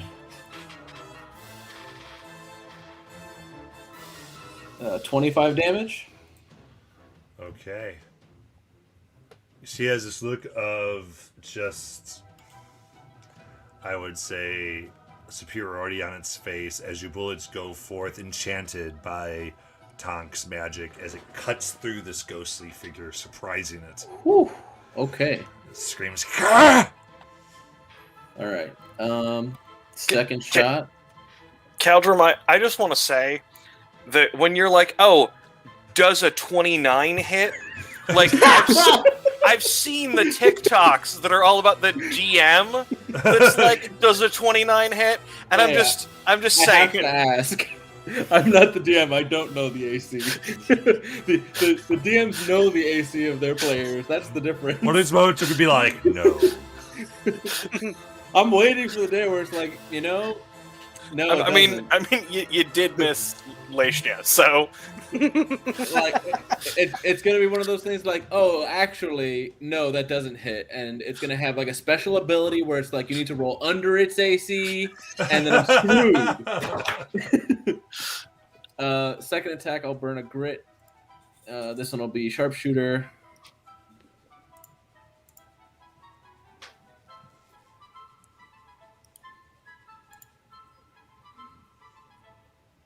Does an 18 hit? Yes, it does. Okay. Pretty girl, pretty girl. So it's going to be 30 damage. oh, low roll. Okay. Uh, Yeah, it rings out, hits the thing dead center as you see it's trying to like move itself around it, but the bullet almost draws it into a corporeal form as it seems to fade even further. All right, action surge. All right. Burn another grit. Sharpshooter.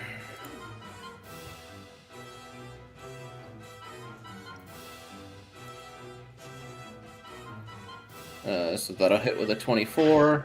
Yes. These are some low rolls. 25 damage. How do you want to do this? Oh! So it's screaming, and you said that the second shot kind of like vacuumed it into the bullet. So I want it to start trying to like dissipate as it's like the second shot pierced through it. It vacuumed in. It's got like a look of shock on its eyes, and the third bullet kind of just goes straight through the head. That it kind of almost like what like decapitates to the ghost type thing, so it like sucks the entirety of the head away with it. Yes, this bullet comes out and it's like it pierces and then seems to somehow grab the head of this horrifying woman as it severs the ghostly tendrils from the rest of the body, and then it All right. vanishes. I do get a grit back from killing that, so I will look to the. I'm going to try to make a hole for Tonk to try to get out of. So I'm going to shoot the really damaged one. All right. You know what? I'm not gonna risk it. I'm gonna just burn the grit for the advantage. And sharpshooter.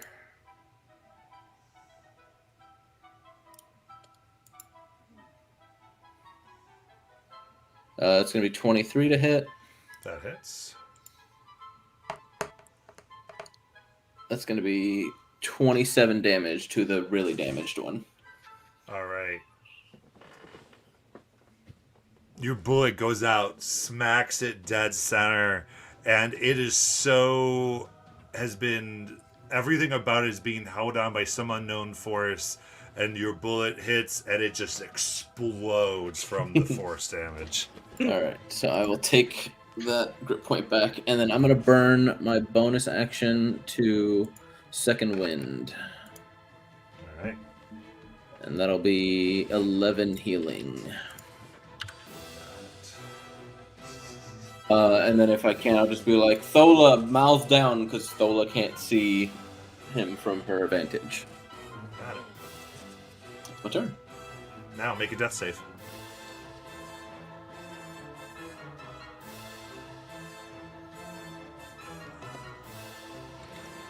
Ten exactly. All right. And that, I believe 10 is a success. Yep. For success. Thola. Thola unsheaths her rapier and looks down, or while she does, she looks down and says, Findal, it's time to eat. And she runs over to where the rest of her party is, with the vast of ravens around her. What's the And movement? 30 feet. Yeah, so that movement right there. Then while she actually is there and she has the opportunity to do so,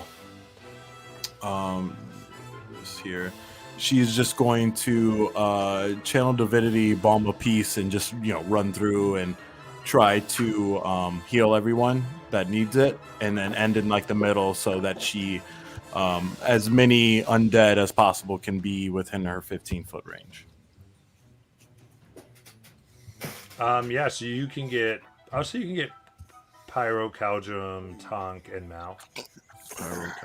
Nice. Okay, cool. I'll roll those 2d6 right now.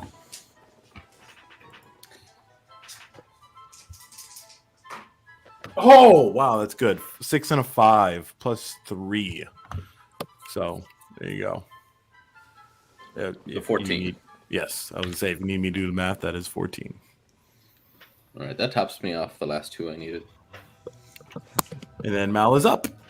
And, well, he's, down, but he's up. Yeah. Now Now you prone, come to but he's consciousness, like conscious. you're back, and you're. As you look up, there's just these undead things all shambling towards Tom. Yeah, and I would like to end at Mal so like I can put my rapier to the closest one and say, I dare you to try me. Nice. The damage from that goes on the end of their turn, right, or the start of their turn. It's the start of their turn. You got it. So if they start their turn there, yeah. Yeah, Pyro. Okay. I guess I'm gonna just run up next to Tonk and shoot a burning hands and trying to. Okay. So do you jump off of the shell then? Oh, I thought Tonk was up top. No, he's No, I'm down at Okay. the door still. Okay. Well, I guess I'll run just to right above the door and kind of shoot it past them, trying to hit as many of the skeletons I can without hitting any friends. Okay. So, all right. Would you like to go out? Come on. Able to get, I would say, probably is here. Okay.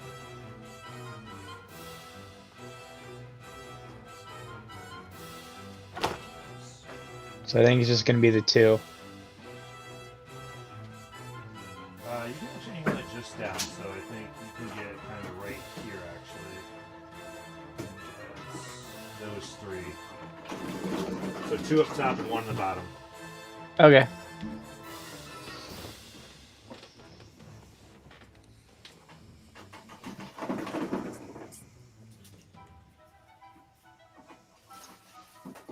Alright, so they do dex saves, correct? Yep.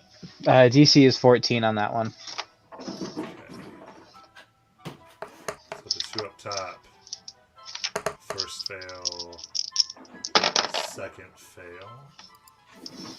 And then this gentleman.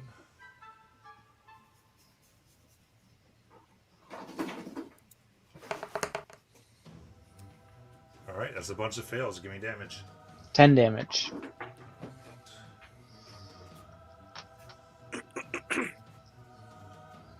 Yes. All right, your fire goes out, beginning to burn them.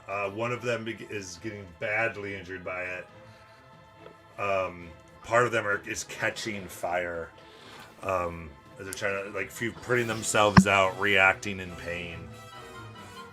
As the ones who you're right next to finally kind of turn around and notice you. Sweet. Damn it, Pyro. Hey, I'm standing I'm right trying. next to you. I'm trying to divert attention. I'm standing between you and them, Mr. Full Health. I burned resources for that health. All right. And I have no resources to regain health. This one undead creature's coming at you, Talk. The one that's directly next to you for 19. That hits. All right. And that will be 4 bludgeoning damage.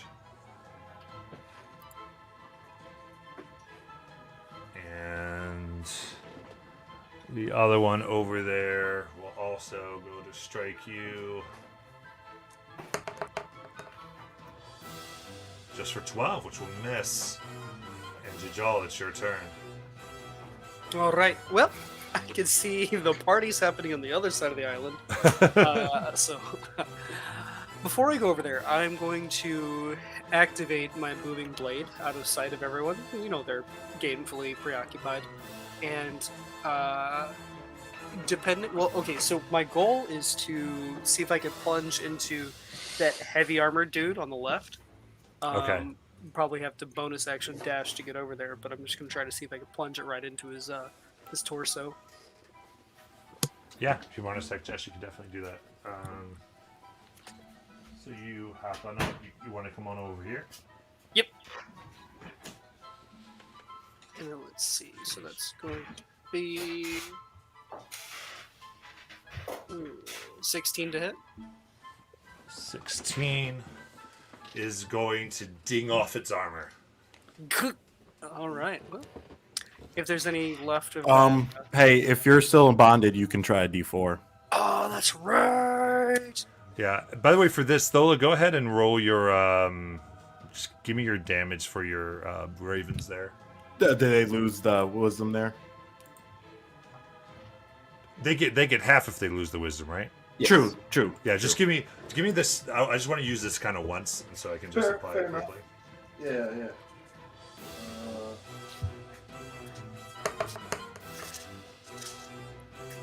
Where's my good one?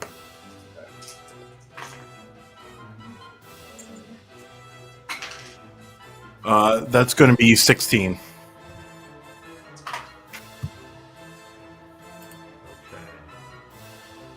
And that bumps my attack roll up to 18. 18 meets its armor class. Nice. Ooh, bolting bond for the win. Good call. All right, so that's base is All right. And you see your ravens just eating these things alive. Nice. hell yeah. So 8, 16, and 10. So 26. It's 26 for sneak attack. And I'm gonna And hop back about 10 feet. this is going to be the one that I believe has been hit quite a bit. So, yeah. How do you want to kill the one? Oh, nice. Okay. I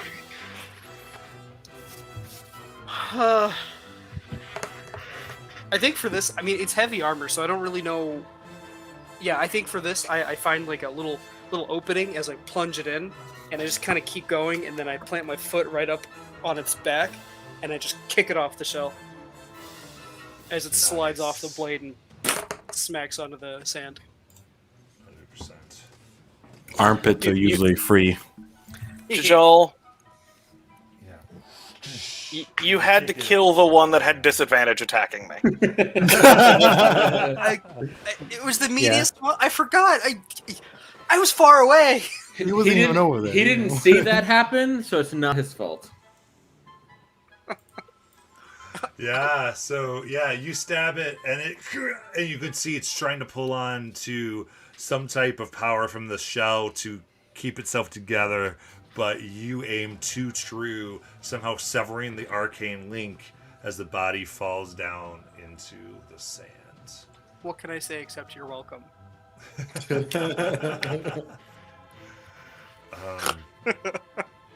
Nothing. Say nothing. The ravens flock around the other heavily armored one that's above Tonk, just tearing it apart. It still is alive and goes for a strike here. We're going to do 2 strikes. 13's first one to Tonk. And 8's the second one, missing both times. Tonk, it's your turn.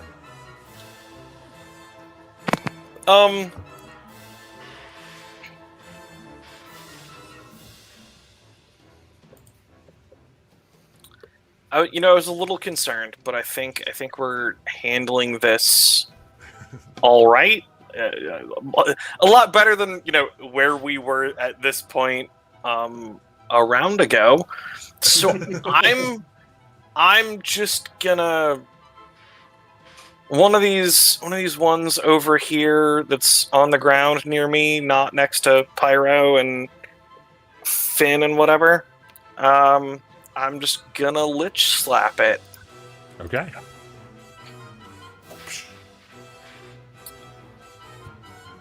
I'll take a natural 20, sure. Sure, that's fine. Just tell me how the Lich Slap ends this zombie, Tonk. It's like it goes for the backhand, but like it gets the chin, and it just like a corkscrew bottle top. It just like spins right off the shoulders. Awesome. Just crack. Ooh. All right. You know what? I forgot what's one ability. I do need the damage roll for this. Oh, okay. Well, I apologize. 1.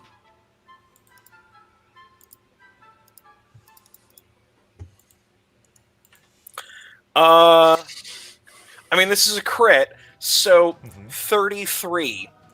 33. That's more than Mike did before. No big deal. Yeah. So With you slap, sharpshooter. you see the energy trying to, it's necrotic energy fighting your necrotic energy. You know what you're doing as it just spins and comes right off and flies. The female flies against the wall, and it seems that this magic has left the corpse. Look, with a crit, that's a 68 roll. Yeah. She wrote a 22 on her con check, so I was like, I need the damage. Alright.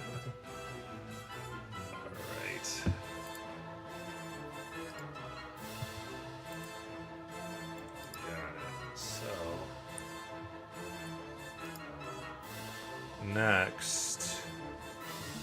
I think it's all of you have begun defending. This one is going to come up to you, Caldron. This undead zombie just slowly makes its way to smack you. But its slow, lethargic movement has nothing on your well-trained gunsmithing tools, and you just duck as its arm goes harmlessly above you, and it is your turn. Okay.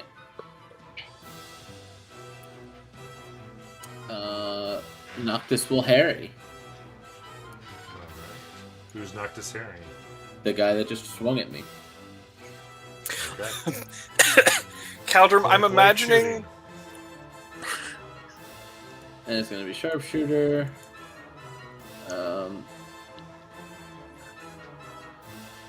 So does a 17 hit?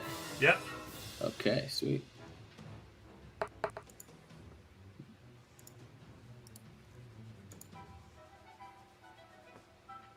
Ooh, almost max damage. So that's 39.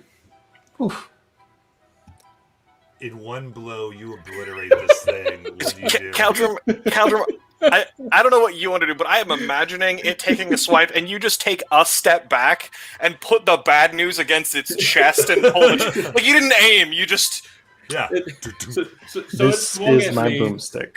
and it swung at me, and just with the butt of Soulforger, I drove its arm down and then leveled it at its head, and as Noctis is just like pecking at its eyes. Yeah, the head explodes, eyes fly, Noctis swings around and grabs one in its mouth and swallows. It's done. I get a grip back from that. Who's still left on the field? So that is going to be, there is a zombie and a more armored undead. I'll go after the more armored one. I'll burn a grit for advantage. Sharpshooter.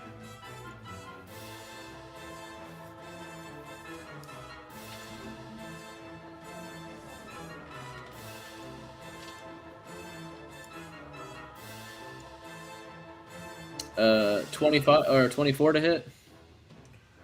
Okay, that hits.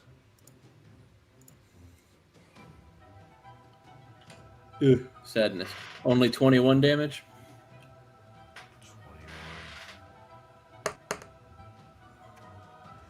All right.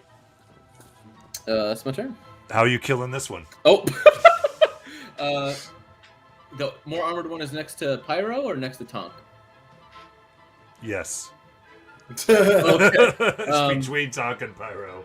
So, and that's, I guess, following Jajal's ideologies. Actually, no, I don't need to. My gun's way stronger than his rapier. I blast through this thing's armor. Rude. Yeah. So, You have to be sneaky. I don't have to. yeah. Tonk This goes empowers through- me.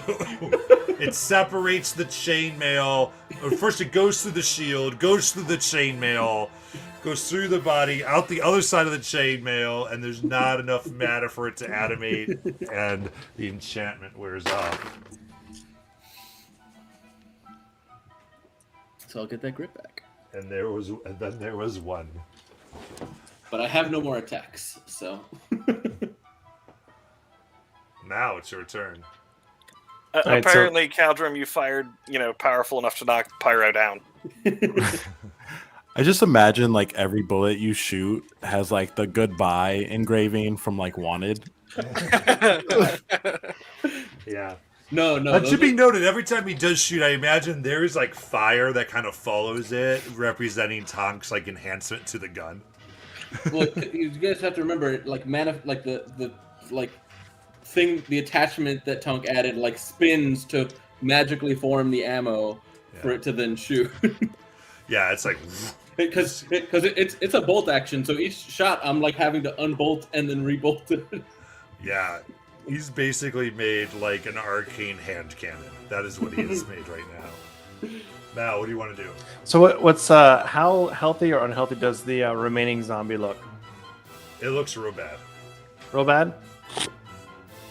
All right. So with the remaining tingles of telekinesis, and again looking at Tonk first and saying Tonk is safe, pick up the zombie with telekinesis, lifts it 30 feet up in the air, and then send the sword after it, Okay. and just say pull as I lift it up. All right. So you're lifting the zombie up and the sword's attacking? The action is the lift of the telekinesis because he's now 1,000 pounds, and the bonus action is send the dancing short sword for it. Absolutely. Speed is 0.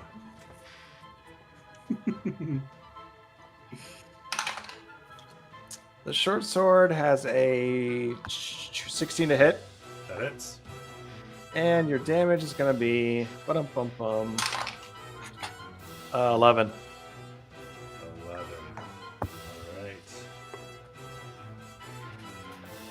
So you see the short sword strikes and severs upwards, slicing him in half lengthwise, while both of its hands clasped onto each other and kind of pull itself back, and you see the bones refuse. Ugh, really? Still floating him there. Still floating him there. Still in floating. midair. Thola, It's your turn. Dola is going to, because he's like 3 feet in the air, right? She's gonna get close to it there and say, and take a thrust and step to the side and say, "Eat, Fendal," and take a action with her rapier.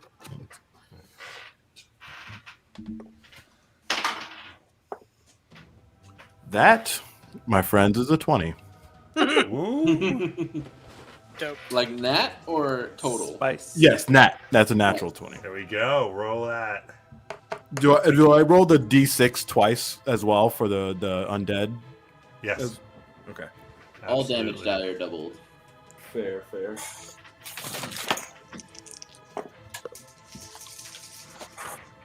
Wow, that's some low rolls. Okay. That's gonna be a 15. 15.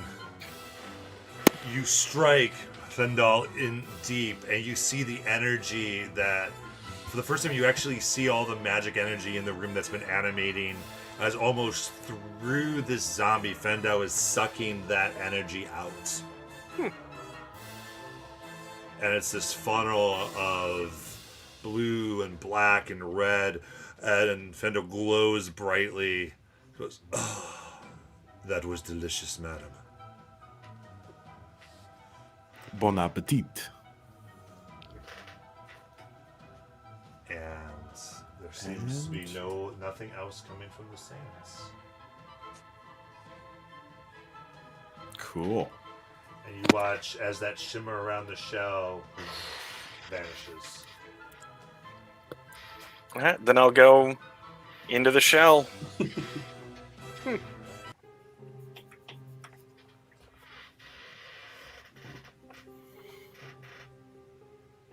I will go and follow Tonk.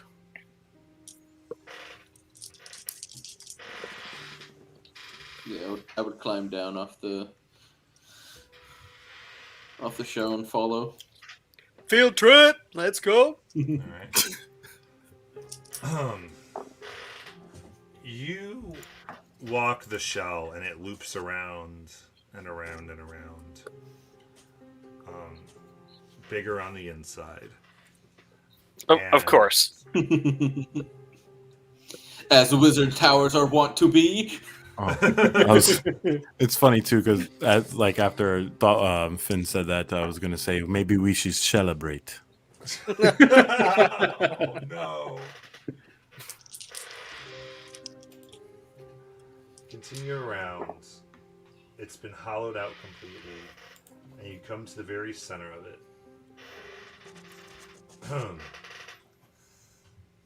And there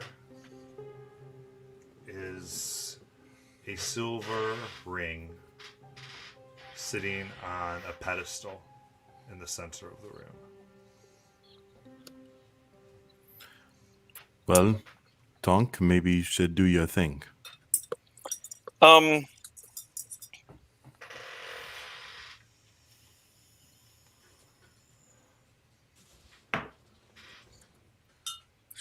So who all's in there with me right now?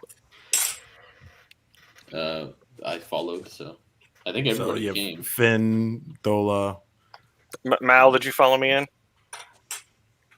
Prowl's probably back facing Always. the dirt, like in the sand. No, I was on top of the shell. I probably just is chilling up there.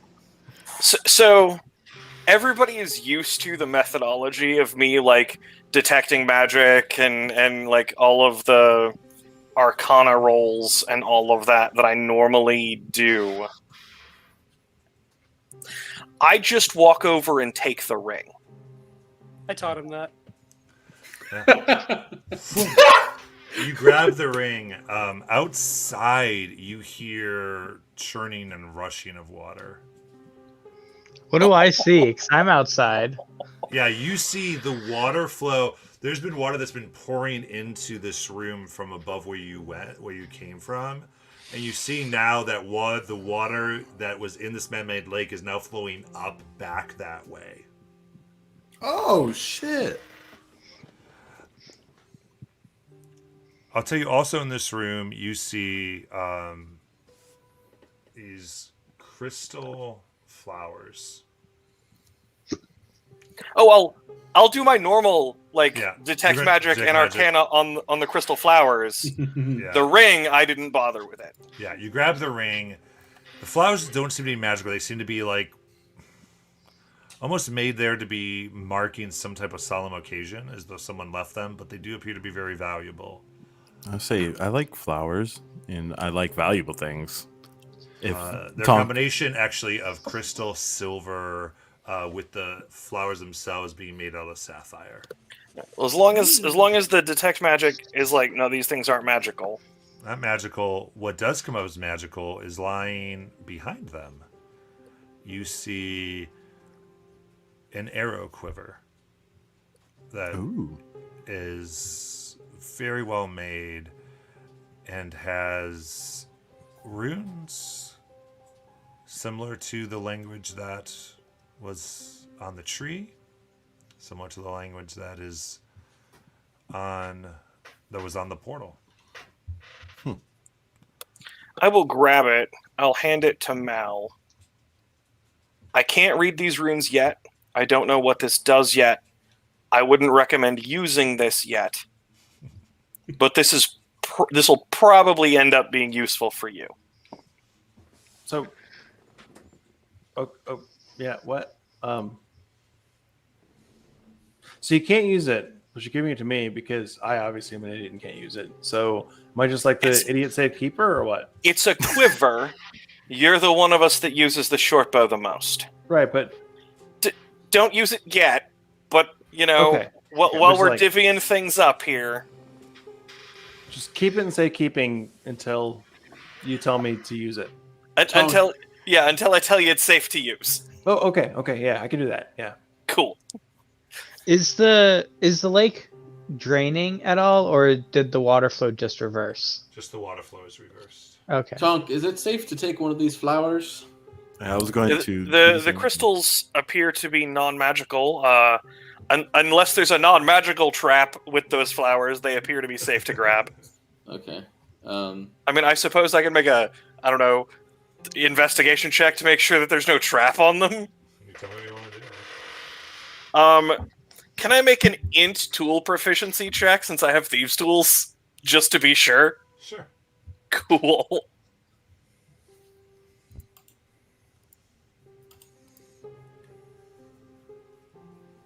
$28. Okay. You are very certain that they are not trapped. Okay, yes. Feel free. Grab all the flowers. Grab all the crystals. They're fine. As I see they're safe, can I make a sleight of hand check to see if I can grab one real quick? Roll it. Yeah, I was just gonna say I was gonna talk and take Cal's attention away. Before you take them all, I would like to get a few. Oh damn, that was only I don't 15. want them all. I just want one to put onto. Yeah, I just want to snatch one up real quick. Okay. She grabbed I one. see you do it. My passive perception is 16. Correct. Same. Well, okay, so I grab it and I Joel, kinda you don't just have to spin be around. sneaky. We've stated that Tonk stated that they're okay to take. No, I- don't ruin the moment. Hold on. I spin Pirates around, do be like a little pirates. flourish, and I get down on one knee and say, Thola, an extravagant rose for an extravagant woman. And I give it to him. Oh. Jajal, you are so sweet. Thank you. Maybe I will bond you a little bit more often. You know? Nice. Yeah. All right. Yeah. So I think that's everything in here. Yeah, you got the ring. You got the silver band. You've got the 4 flowers. You can go ahead and mark that these are worth 250 gold apiece. Nice. There's how many of them? 4. I'm literally taking it to make it as like an ornament on Soul Forger. He probably likes that. And Tom, So- what I'll say is, as you look at the ring, it looks like the band of the ring you saw, but it's missing the setting and a gem. I don't put the ring on yet. I have know. the ring. You're but I looking don't- at it. I'm just saying when Yeah. you look at it, that's what you see. Yeah.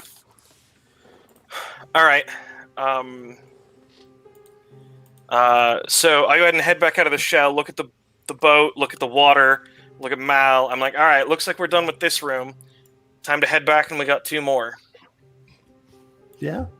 Yeah, you guys will notice that the pendant. I don't know how many of you saw, but I wore a pendant of Morden. You see, it's now hanging from Soul Forger. Nice. Nice. Yeah, so I kept the flower that Finn gave me, and I would just grab one for myself, because I have someone in mind to give it to. Aw. I It's love my Finn. mother. It's She's totally cool. Finn. Nice. So you begin to get in the boat. The current takes you back up to the boathouse. Do you put the raft away? Yeah. Put the raft away. Put the raft away. Continue down. Everything seemed to reverse. You get back to the waterfall. Its flow is normal. When you say put our raft away, are you like? Do we have just like a secret like vehicles pocket in our pouch? No, you put it back in the boathouse. Back at the boathouse. Oh, okay. I was like, is there a horse pocket? Oh, no. Okay. Properly dock it, tie it up, like. Yeah, we don't get to keep the raft. I want to, but no. We don't have the strength for that. We can't carry it with us. man. I mean, well, if we use the item, it unlocks the activatable ability. Oh, wait, hold on. Goes in your mount collections. Yeah. No. I was gonna say, speak for yourself, half orc.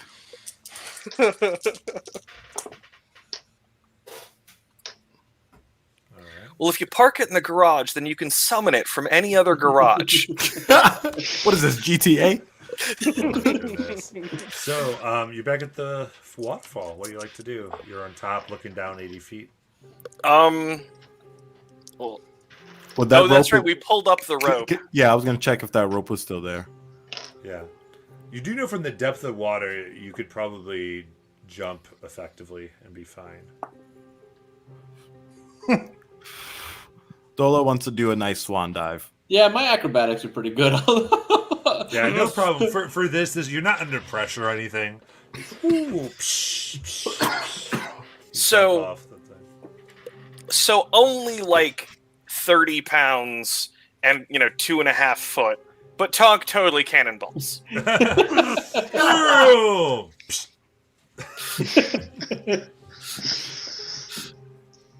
It's more like a gumball, but You make your way back to the center room with the tree.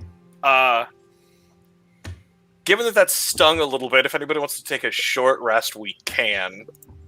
Yeah, why not? I look over at Mal. I will survive. We press on. We press on. Anybody need the short rest? I mean, I wouldn't mind gaining my burst of adrenaline back. Yeah, might as well. Cool. can't hurt. Are we back in the center now by the tree? Yes. Yeah, Yeah. we're back in the pit. Sorry, I'm trying to boil water for some tea. I just made some tea. Nice. While that is happening, I will, scrounge around whatever it is, with my shelf abilities, mushrooms or whatever I see, and start making us some dishes. What was the makeup of the flower again, just so I can have the description? It was like silver crystal, and then the rose itself was emerald, I think, right? Sapphire. Or sapphire. And it's a rose. I said flower. Oh, okay. Make it whatever you would like. So like silver stem, sapphire petals.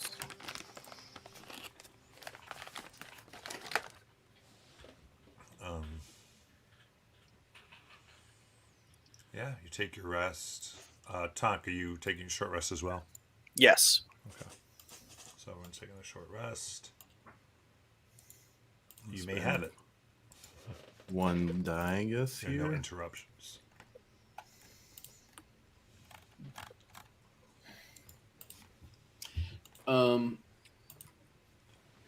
Does the crystal seem like particularly fragile, or? I mean, make an investigation check.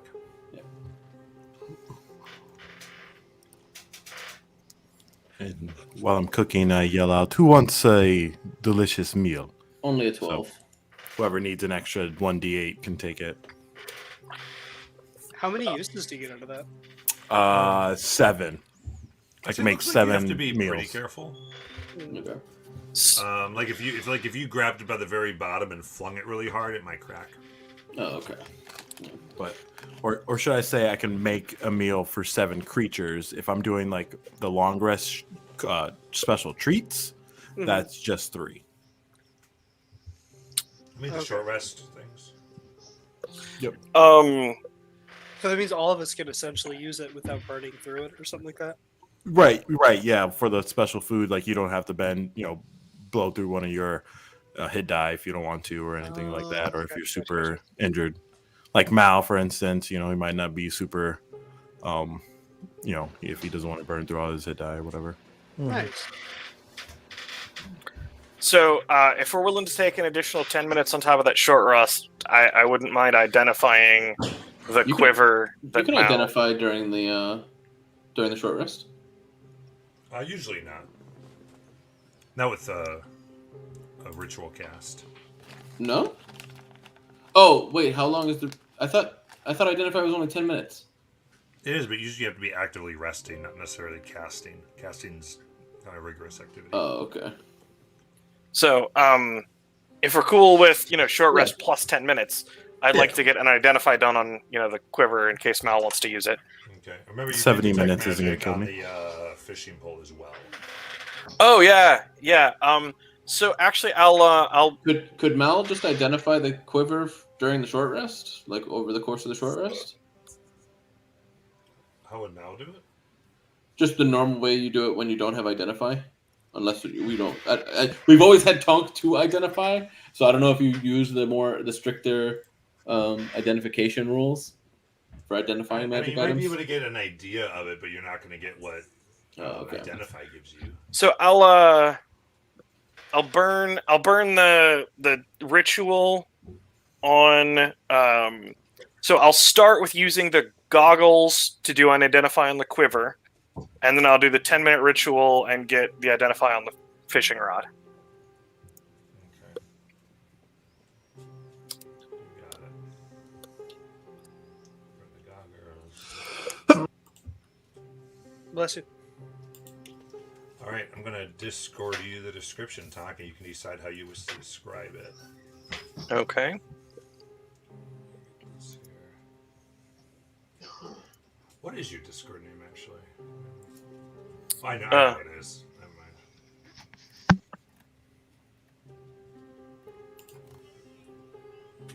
Just letting my brain farted for a second there.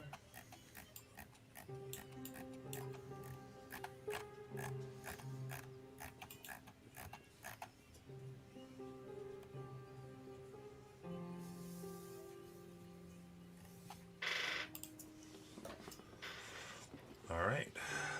There's those 2 items.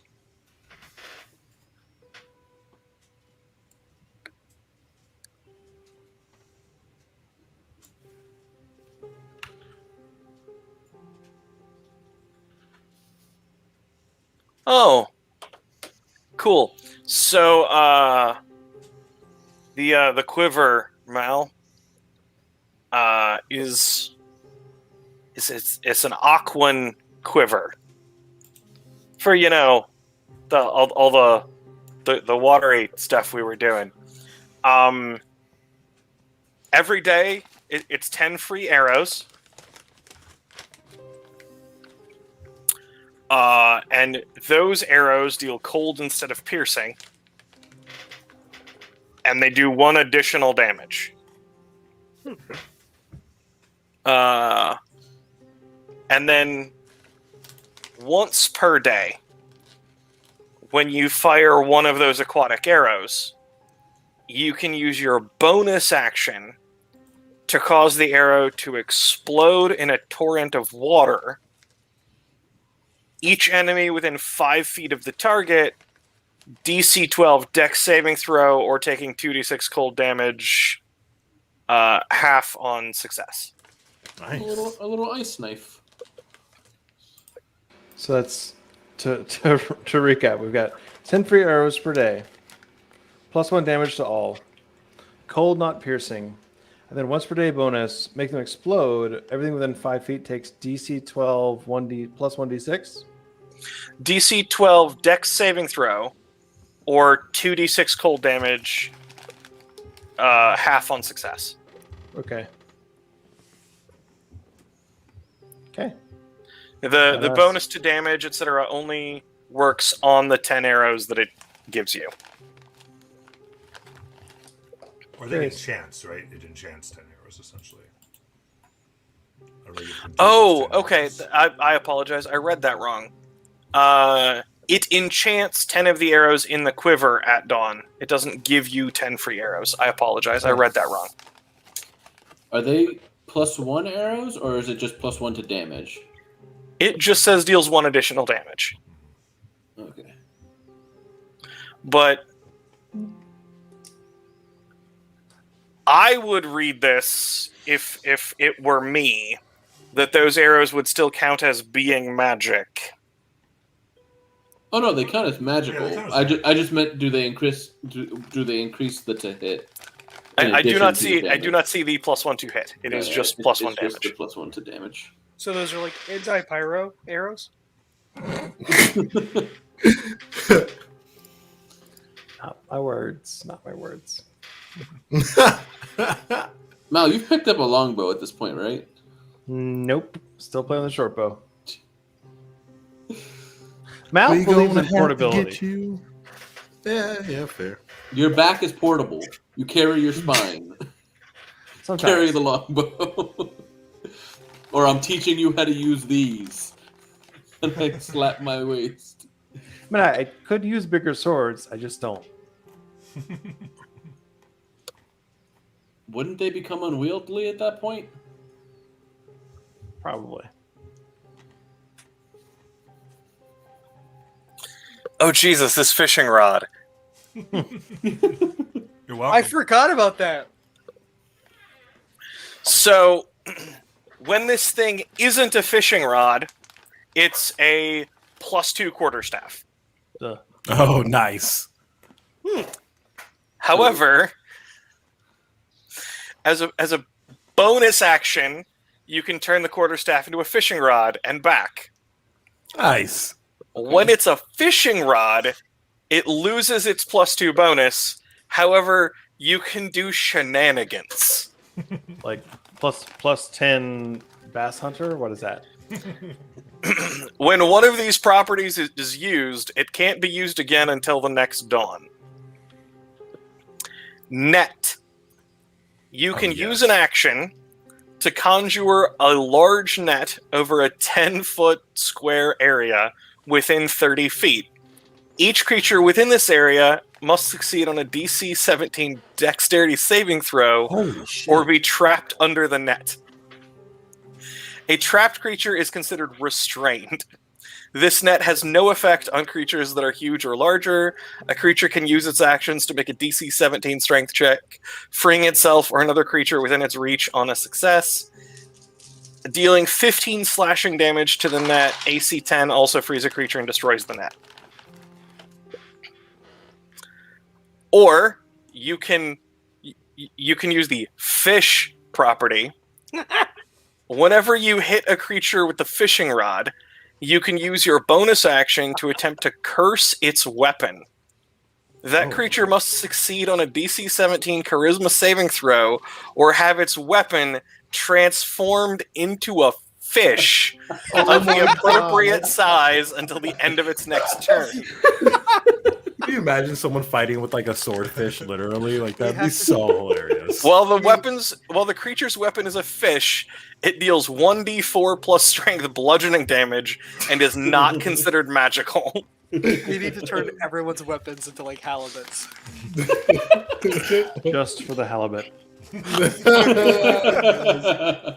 Look, Mal, some people make these jokes, but not a us. Right.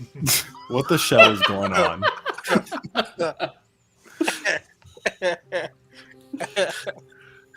All right. Or the last one is hook. you can use your action to launch a large hook attached to a powerful fishing line at a creature within 30 feet. Make an attack roll against the creature with a +10 bonus to hit. Oh my gosh. On a hit, the creature takes 1d8 piercing damage and becomes impaled by the hook.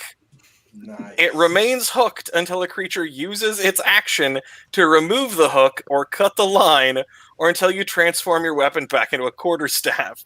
While you have the creature hooked, it cannot move more than 30 feet away from you, and you can use your bonus action to try and pull it 10 feet closer. The creature must make a strength saving throw versus 8 plus your strength mod plus your proficiency bonus, being pulled on a failed save.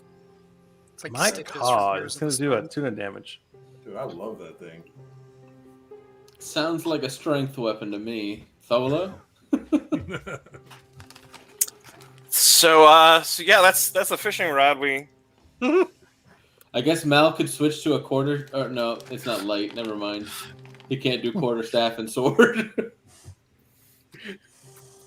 That's amazing. That's all right. Cool. Have fun, Not- boys. I don't know that that's any use to us at all, but Oh no, it's please somebody use it. Please. Does it require attunement? no? I imagine yes, it does. Okay. I don't know that any of us would use a quarterstaff, but Does anybody know Shillelagh and have a high wisdom? oh, this is great. That's just fucking amazing. Maybe we just get Gaius to attune to it. All right, so imagine a boat that fishes for its own food. How does that go? I mean, look, Gaius already grows its own food, all right? Yeah, but like now it has an unlimited prey. So Yeah, it can fish for dead bodies.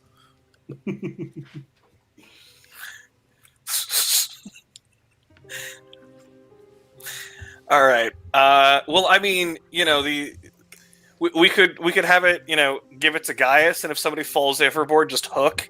And I mean, sure, you take some damage, but maybe you come back. Belladonna wouldn't use it, and neither would Cinemoris, but maybe one of the other two. I don't know who you're talking about. All right. Well, if no one's going to attune for now, that's fine. I have 2 slots open. do you want it? Make your decision. I mean, I'll hold on to it for now until we figure out who wants it. I always loved seeing a catfish for its own food. All right. So, Jajal actually can use it. He can make it his hex weapon, and then he can use his charisma for it. Still weaker than just his regular weapons, but still, it's the most. That's the most value that we can get out of it currently. all right. So short rest out of the way, identify out of the way. Room number 2. All right, so are we going the northern or the western here? If we do them in Cannon. order, we're gonna go the middle one, which is the pit. I want to not do the pit first, just because I don't know what's going to happen to. Oh, that's true. We have Soul the Forger. well. There's Soul Forger, but there's also we have the water breathing on. So Yeah, Yeah. the pit Every- room cancels magic. correct. Yeah. I forgot we could breathe water. I was worried, but then I shouldn't have been so worried. So The cannon room that We're blasted going- Pyro on his ass. we're going down the water pipe. All right. How big is the pipe here? Right. Is about 10 feet wide. Oh, we can totally walk in here.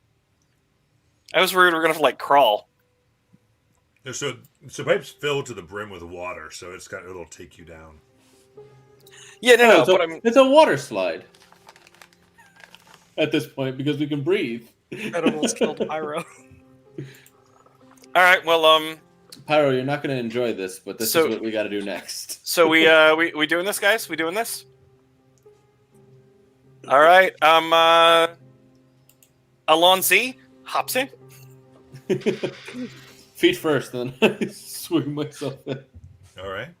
Who else is going in? Everyone going down? Sure. Yeah, I guess so. Yeah. Luge holding yes. Soulforger on my chest. Hoping no one flushes. We all get expelled into the wall. Nice. Oh, you ride down this tube of water. Whew. Rather exciting. It goes down about 100 feet before you're spit out into another small pool. This one of blood. Oh, gross. Oh, no, well, that's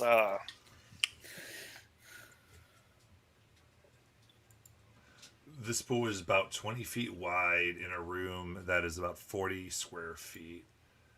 You look around, there's a pillar near each corner of the room, and you see, maybe it serves as supports, but are beautifully decorated with runes, pictographs, red and blue streams of liquid running up them and down as they go through these intricate carvings. Constant motion. On the opposite side of the room is a large metal door. And besides these features, there's nothing of notice here. like, can we just get to the door, or is the door up on one of these supports? Or Door's flat across. cool, I guess we. You know what? Before I just go to the door, I'm gonna look at the supports. You said there's runes or pictographs or something. I don't know. Maybe there's something here that'll tell me what I'm supposed to do rather than just me walking towards the door. Yeah. Tunk is in a hurry to get this done, but he's not going to be more dumb than Yeah. It's up to you. If you can try, you can do. Are you trying to discern what these pillars might do, or what's in the room, or do you want to kind of get more of the history behind the pillars? I think step one would be like the history or just information on them, right? If these pictures are supposed to mean something,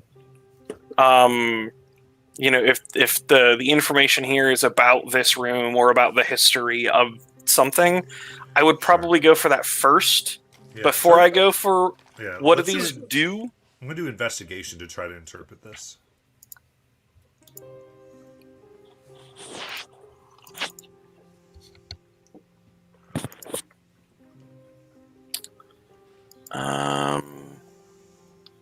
Let's see here. That's a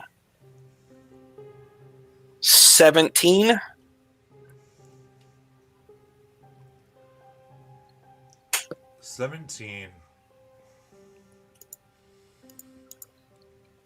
There's these pictures that are depicting you see right away the construction of this room, but you also recognize a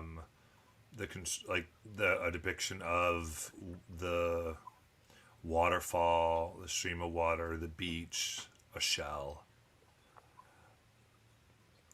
And you see that they all circle around and seem to center around the tree. In the tree you see someone holding... You see a tree, and you see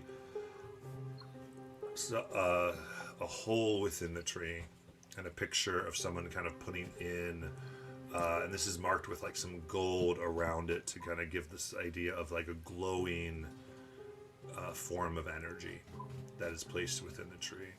You kind of get that everything. At the same time, you see pictures depicting a ring split into three.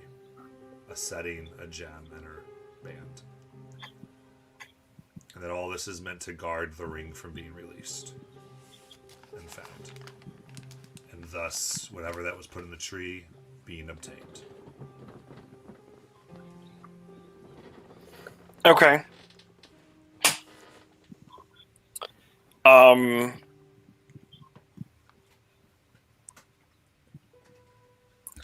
What I will tell everyone is that this shows the construction of the temple, and it shows the three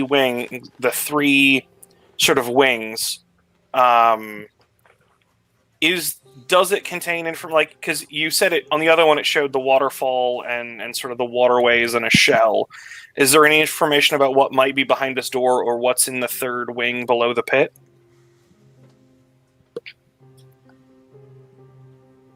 You see this room. You see what looks like gardens, like a garden. And you see like water lines and a pyramid for this wing. As you look at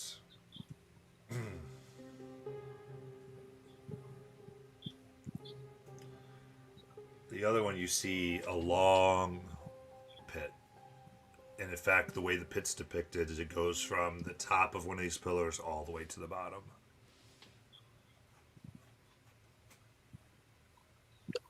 All right. So you see what looks like a hallway that filled with water, and another pit where it looks like there's you see the shape of a dragon. all right. So I'll tell them that this shows the construction of the temple and the three wings. It shows the shell. Here, apparently behind this door, there's gardens and some water and maybe a pyramid. Mm-hmm. The pit looks really, really deep, and there might be a dragon. Wait, might be a dragon. Possibly. In the anti-magic pit? I mean, at the end of the hallway, at the bottom of the pit, maybe. We still don't know what would happen to Soul Forger or Tholas Sword. I don't know what name she granted it. Any idea? Is it like that they would go dormant until we get out of it, or is it kill them? Do I get any impression about like No, it what? doesn't describe. You see everything. Nothing really describes the effects. It's just pictures of the rooms themselves.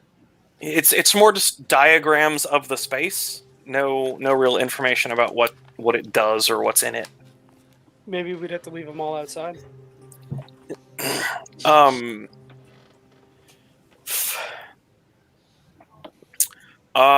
Cool. I won't mention the ring or the power in the tree. Okay. And then you said there was also I could make a check to see if I could figure out what these support beams are supposed to do. Yeah, you see that there's arcane amongst the kind of these depictions of the space. There's also like arcane activity runes that are meant to do an effect. Okay, 23 for the Arcana then. Okay. I'd say you link these. Yeah, I'd say 23 Arcana.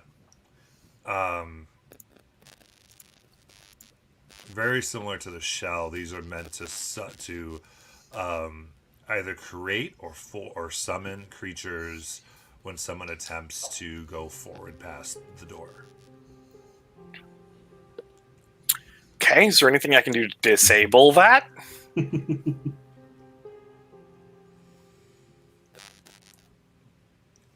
mean, you know things that possibly can disable magic, but there doesn't seem to be any additional thing.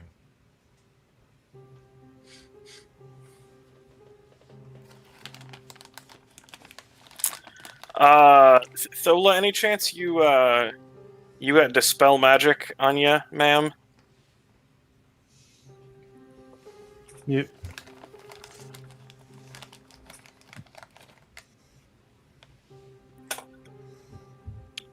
You're muted. Still mute. Yes, sir, I do. What do you need it for? Could you dispel magic right over there where that rune shows that monster?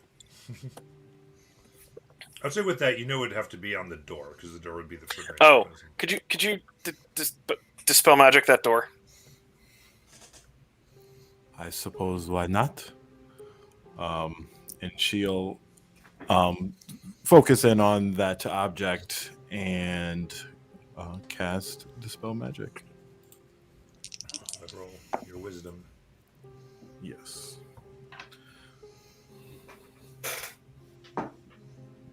Wow, that went far. I roll that on floor when I don't want any obstruction. That's gonna be, let me do math. 25. I think Wait a something second. got dispelled. Whoa. That might work. What's your wisdom modifier? Wait, we're rolling +6, right? It'd be your wisdom modifier, like just your wisdom modifier. Oh gosh, I was rolling my attack, so that's gonna be 21. Okay. I mean, still. Yeah, still amazing. Don't get me wrong. But Can't I'm argue like that. 25. I'm like, how does the math work out? Yeah, I was not a wrong natural. thing. I was looking at the wrong thing. No worries. Magic goes out, and it is hard. You need every bit of the energy that you're channeling forward, and finally, you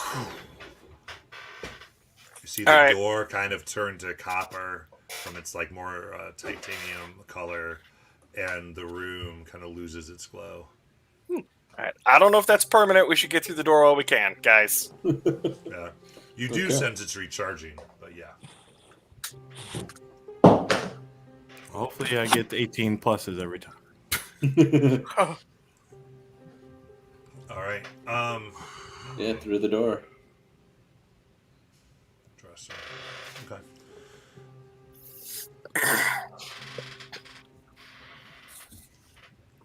You open the door, and there's a solid wall of water that is illuminated by glowing orbs that have been bedded into these walls of stone. Well, we can breathe over water. I'm gonna try and walk into the water. You walk in.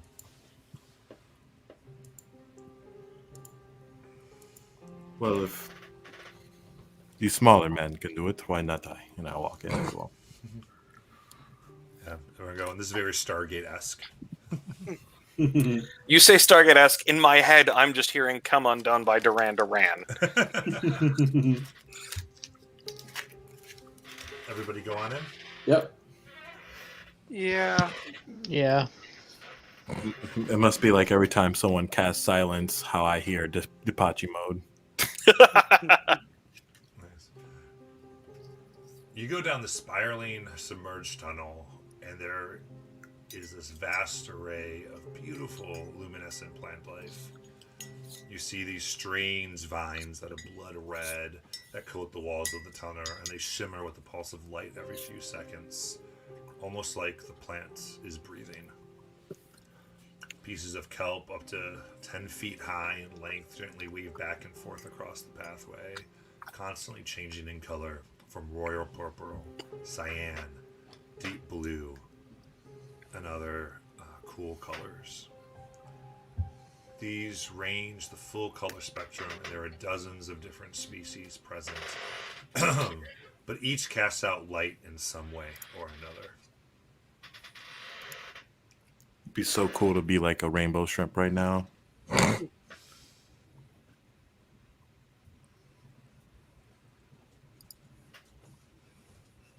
And when you said wall of water, like we're currently just like submerged in the water, like Yeah, everything's you're like water right swimming in now? water at this point. Okay.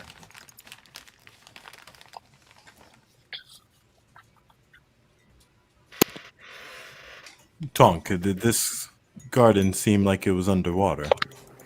When I you mean, saw it on the pillars. I didn't quite interpret it to be this exact, but there was water with the garden, so this makes sense. I think I think we just keep going until we find the pyramid.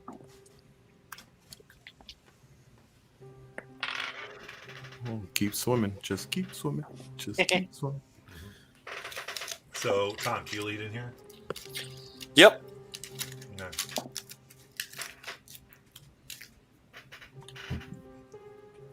Close second. Yeah, I mean, I would have definitely followed close behind. Oh, you're second. I thought you said hold on a second. Sorry. I said close second. Yeah. Yeah. Tonk, as you move by some of the flowers that are on there, not the vines or the kind of seaweed, you notice that there's shades of yellow, orange, green, and you see these petals that are about 2 feet in length. And as you move in front of it, all of the petals suddenly shift and point at you. And there's this spotlight that is like blinds your eyes a little bit directly at you.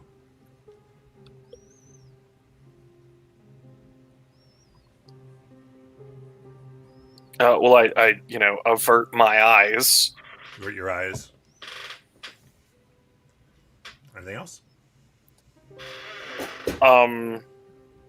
I will try to continue swimming while not being blinded by them. Okay. As you move, the beam compresses into a fine line of heat. Make a dexterity saving throw. Mm.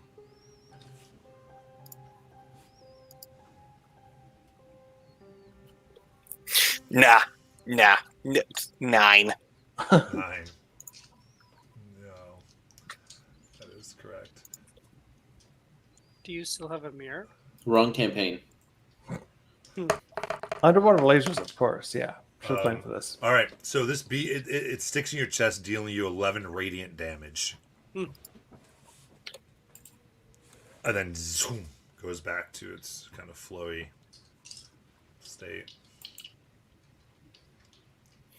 Dunk, are you okay? Yeah, that stung. How close did Tunk get to it? You got right in front of it. Okay. Like, keep in mind, talking sort of hard here. You're underwater. Glub, glub, glub, glub. Glub, glub, glub, glub. I don't. How would that work with water breathing? Water breathing. It's a little, but I mean, still. Yeah.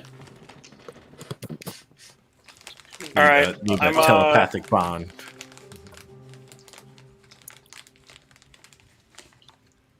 we are. I'm gonna keep going, and if I get another bit where one of these plants shines light on me, I want to try and be perfectly still and see if it still shoots at me. Okay. If another one of those things happen. Yeah, I'm So- just so gonna try to Matt- avoid. Yeah. The Now, plants. as you go in front of it following Tonk, it shines the beam of light on you. And I try and make the motion to just stop. I freeze. Okay. A few seconds go by, and then boom, returns to its resting state. Slowly try to move past it and see if it reacts. No reaction. Eyes point to the plant. Show everybody else. Slow. And you go forward about every 10 feet down this long tunnel. A flower shines light, sometimes from above, sometimes from below, and you freeze. And return to the rest.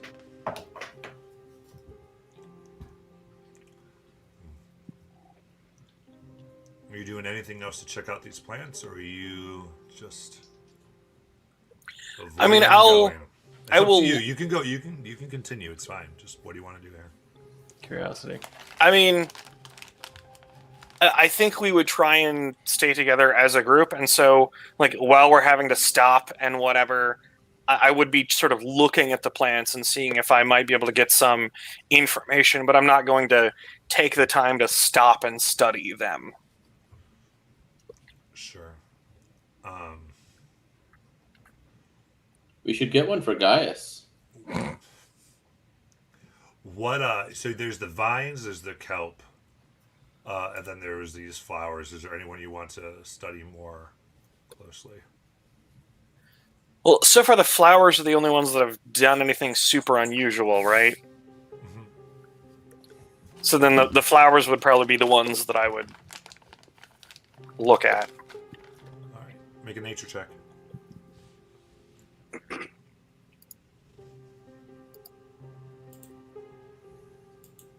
19. 19. It's 19, and noticing what they've done, you kind of like just call back to your time in the forest and hearing stories of magic plants, of plants infused with magic by druids. You remember that these are called prismatic lumo flowers. And they kind of do what you've said. They determine if something's a threat, and if something continues to move, they blast it with energy. Should definitely get one for Gaius. Maybe on our way out. Hey, can we harvest it, maybe? You can try if you We- want. We do have a book on that. with that roll, knowing that some viney type plants, kelp, underwater, whatever, if you can take even a small chunk of it, you don't have to like grab the roots. Like, if I were to take a cutting of one of these things, would I be able to root it? You think you might need more with the lumo flowers, but the vines and the kelp maybe. Okay. Because the vines, there's kelp, and then these outright flowers, right? So a little different.